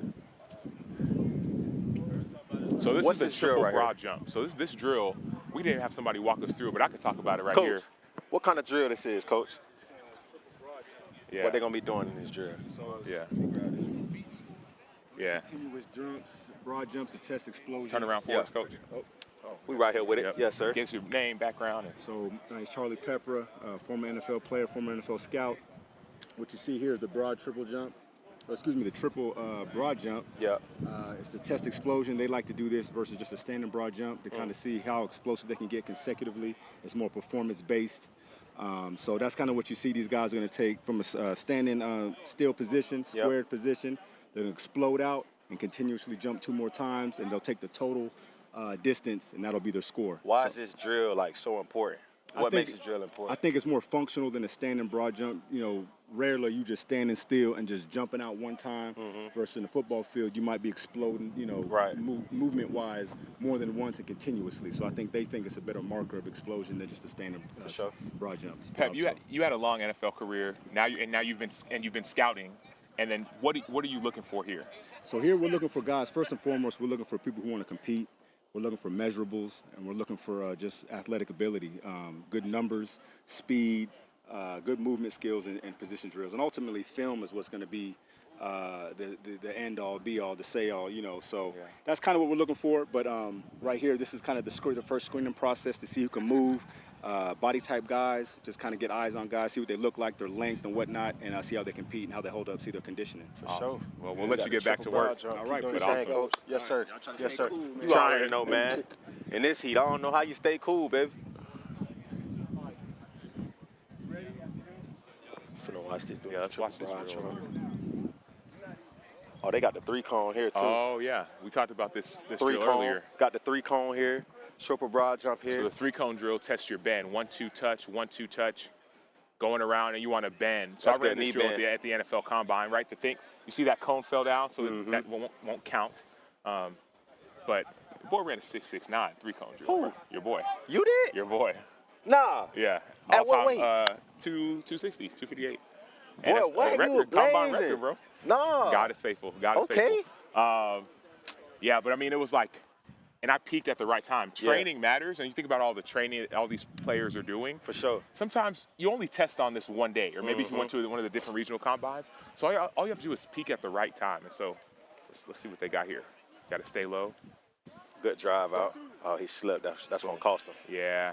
That's going to cost him time. Bend and lean and finish all the way through. So you don't want to slow up at the end. Yeah, you slip. That's going to cost you. Yeah. Yeah. Let's see something, Tex. Oh, yeah. CB. Chris Brown. That boy might hit a note after this. Yeah. I don't know your name, but excuse me, miss. Live. What it is, IG Live. We here at the XFL Combine, watching these guys do 3-cone drill. It's live. We live in effect. Got my boy Chris Brown. He might hit a note after this, so keep your eyes on him. Texas boy. Bomb. Bomb. Look at that speed. Oh, I like that. Speed. That's a good drill. Smooth. That's a good Smooth. drill, CB. Smooth. Smooth. That's a good drill, Ooh. CB. I like that. Yeah, he ran a good time. You could tell by if somebody ran a good time by how they looking. Yeah. They like this. Let's see it, Trey. Got my boy Darius. Triple broad jump. Boom. Ah, that ain't gonna count. Hey, boy. Yes, sir. Hey, good drill, though. Boy, get in and out, boy. Well, they say Texas strong. Oh, yeah, no question. No question. Yes, sir. Got my boy from the South. We got to find Coach Blevins, man. Yeah, I know we talked to him yesterday. I see him. Come on, Trey. Boom. Come on, Trey. Boom. Come on, Trey. Come on, Trey. Come on, Trey. Ah, that ain't going to count. Let's go get Coach Blev. Yes, sir.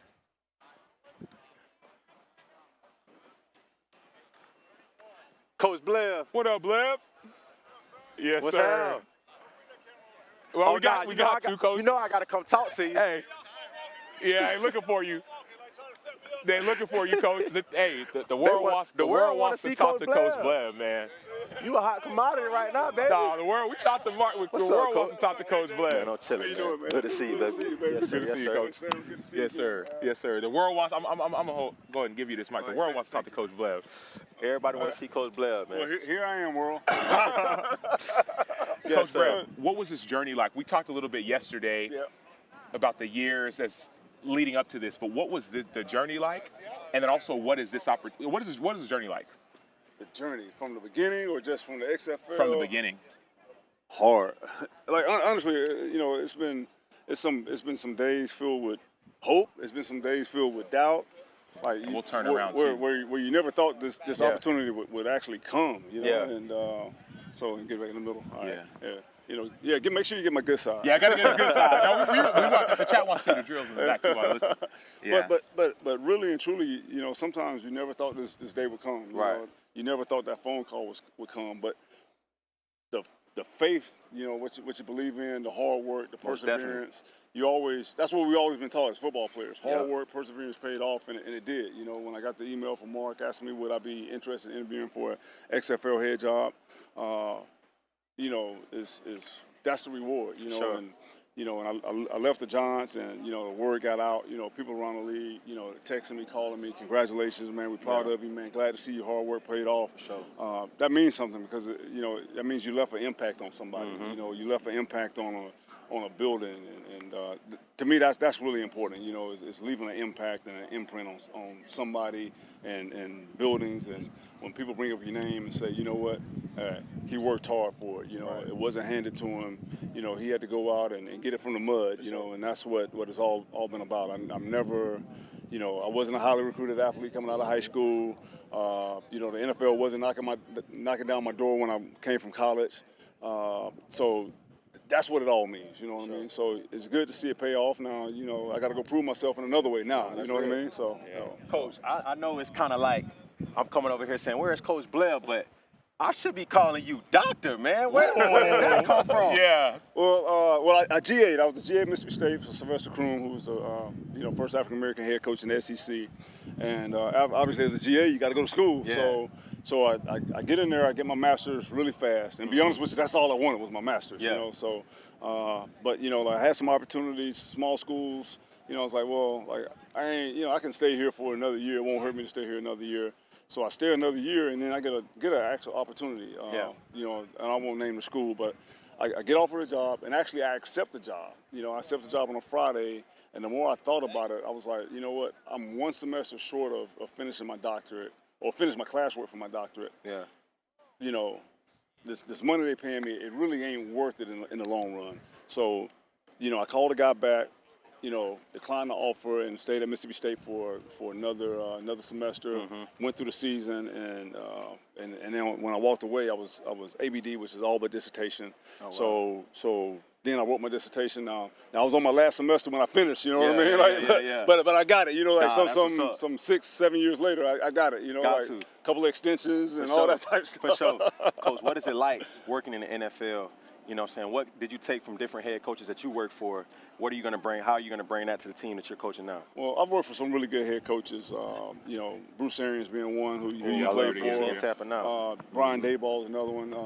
You know, what we're going to bring is we're going to bring honesty, transparency, or as much transparency as I can. You know, that's the one thing with Bruce. I talked to Bruce recently, and he was like, sometimes being a head coach and sitting in the seat is lonely, and you can't share everything with everybody all the time. But we're gonna do it with honesty and respect, you know, and that's how we're gonna do it. We're gonna build it the right way with good people, men and women of integrity, and character, and that's what our organization is gonna be known for. Yes, sir. Yeah. The chat's calling you Doc Blev. Well, that's what I answer to. That's what you know. That's what they call me anyway. Yes, so it just flows. You know what I mean? I love it. Doc Blev. Put For some sure, respect man. on the name. Shout out to Coach Blev, man. I appreciate you guys, man. I got a lot of respect for you as a player. Yes, you sir. know, let me ask you a question. I'm gonna interview you. What's up with you? So what does the XFL mean to you? What does this opportunity mean for you as a player? Man, Coach, honestly, it means the world to me.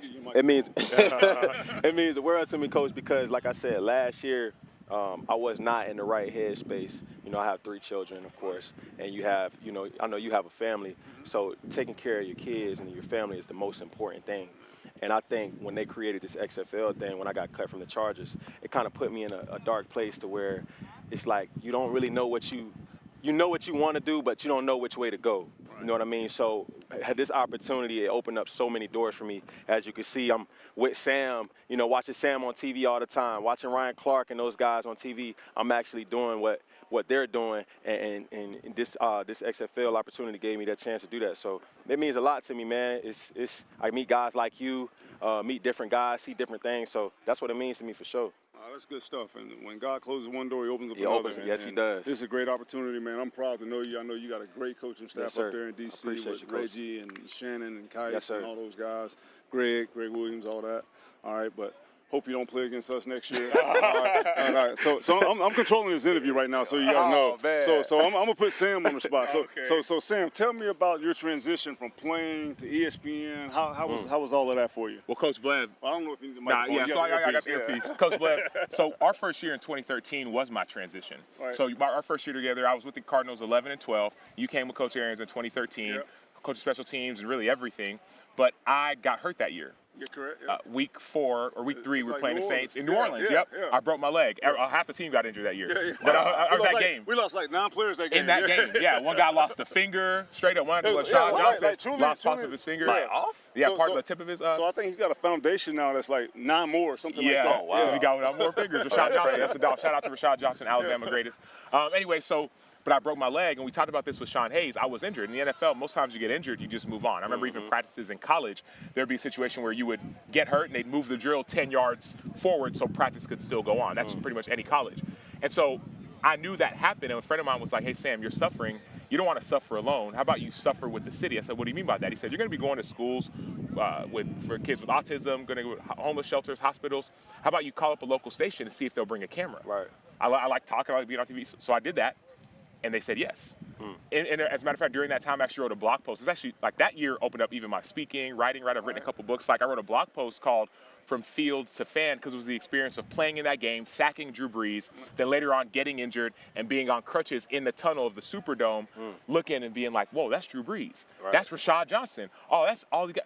And it just felt like I was different. I didn't have my cleats on. And so I wrote that blog post. I sent it to someone at Channel 12, and I said, hey, would y'all be willing to partner with me? I'm going to be going to do these things. And they said yes. So I met with one of the producers, and we did this segment called Sam in the City. So it was once a week. I would do my rehab, finish my rehab, once a week, go to a different place, right? And we would do fun stuff too. We go to car shows and golf tournaments, etc.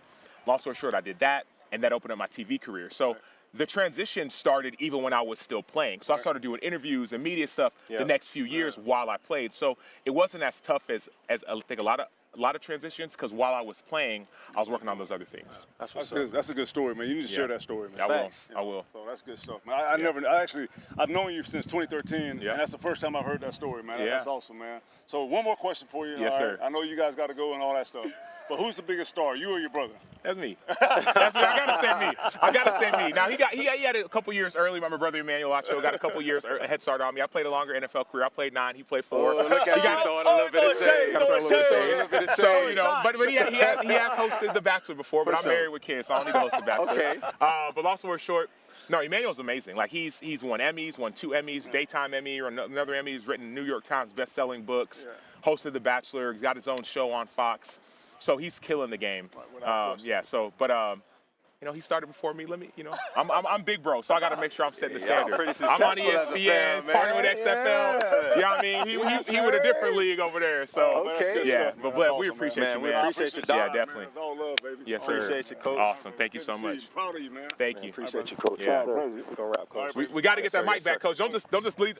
I thought I was the star of the show. Oh, who's the biggest star? Appreciate it, Bleb. Awesome. Love you too. All right, big dog. Awesome. Yes, sir. Yes, sir. Yeah, well, Coach. Appreciate it. Yes, sir. Awesome. Yes, sir. I'll catch you. All right, for sure. Hey, awesome. Don't forget, 8-1. 8-1. Something big coming. Something Stay tuned big. now. We all see. They got to be huge. We giving away Something big, suites, 8-1. season tickets, 8-1, met coaches, something big. director of player personnel. I know what it is, but I can't say. Sorry. 8-1. How many days away is that? What were we? 727? 3-4 days? About 3-4 days. 8-1. Hey, so we appreciate you all for coming, joining the chat, joining this XFL Combine, getting some of these giveaways, chatting with some of the players, seeing DJ and Danny. Facts. Yes, sir. 8-1. 8-1. 8-1. Appreciate y'all. We out.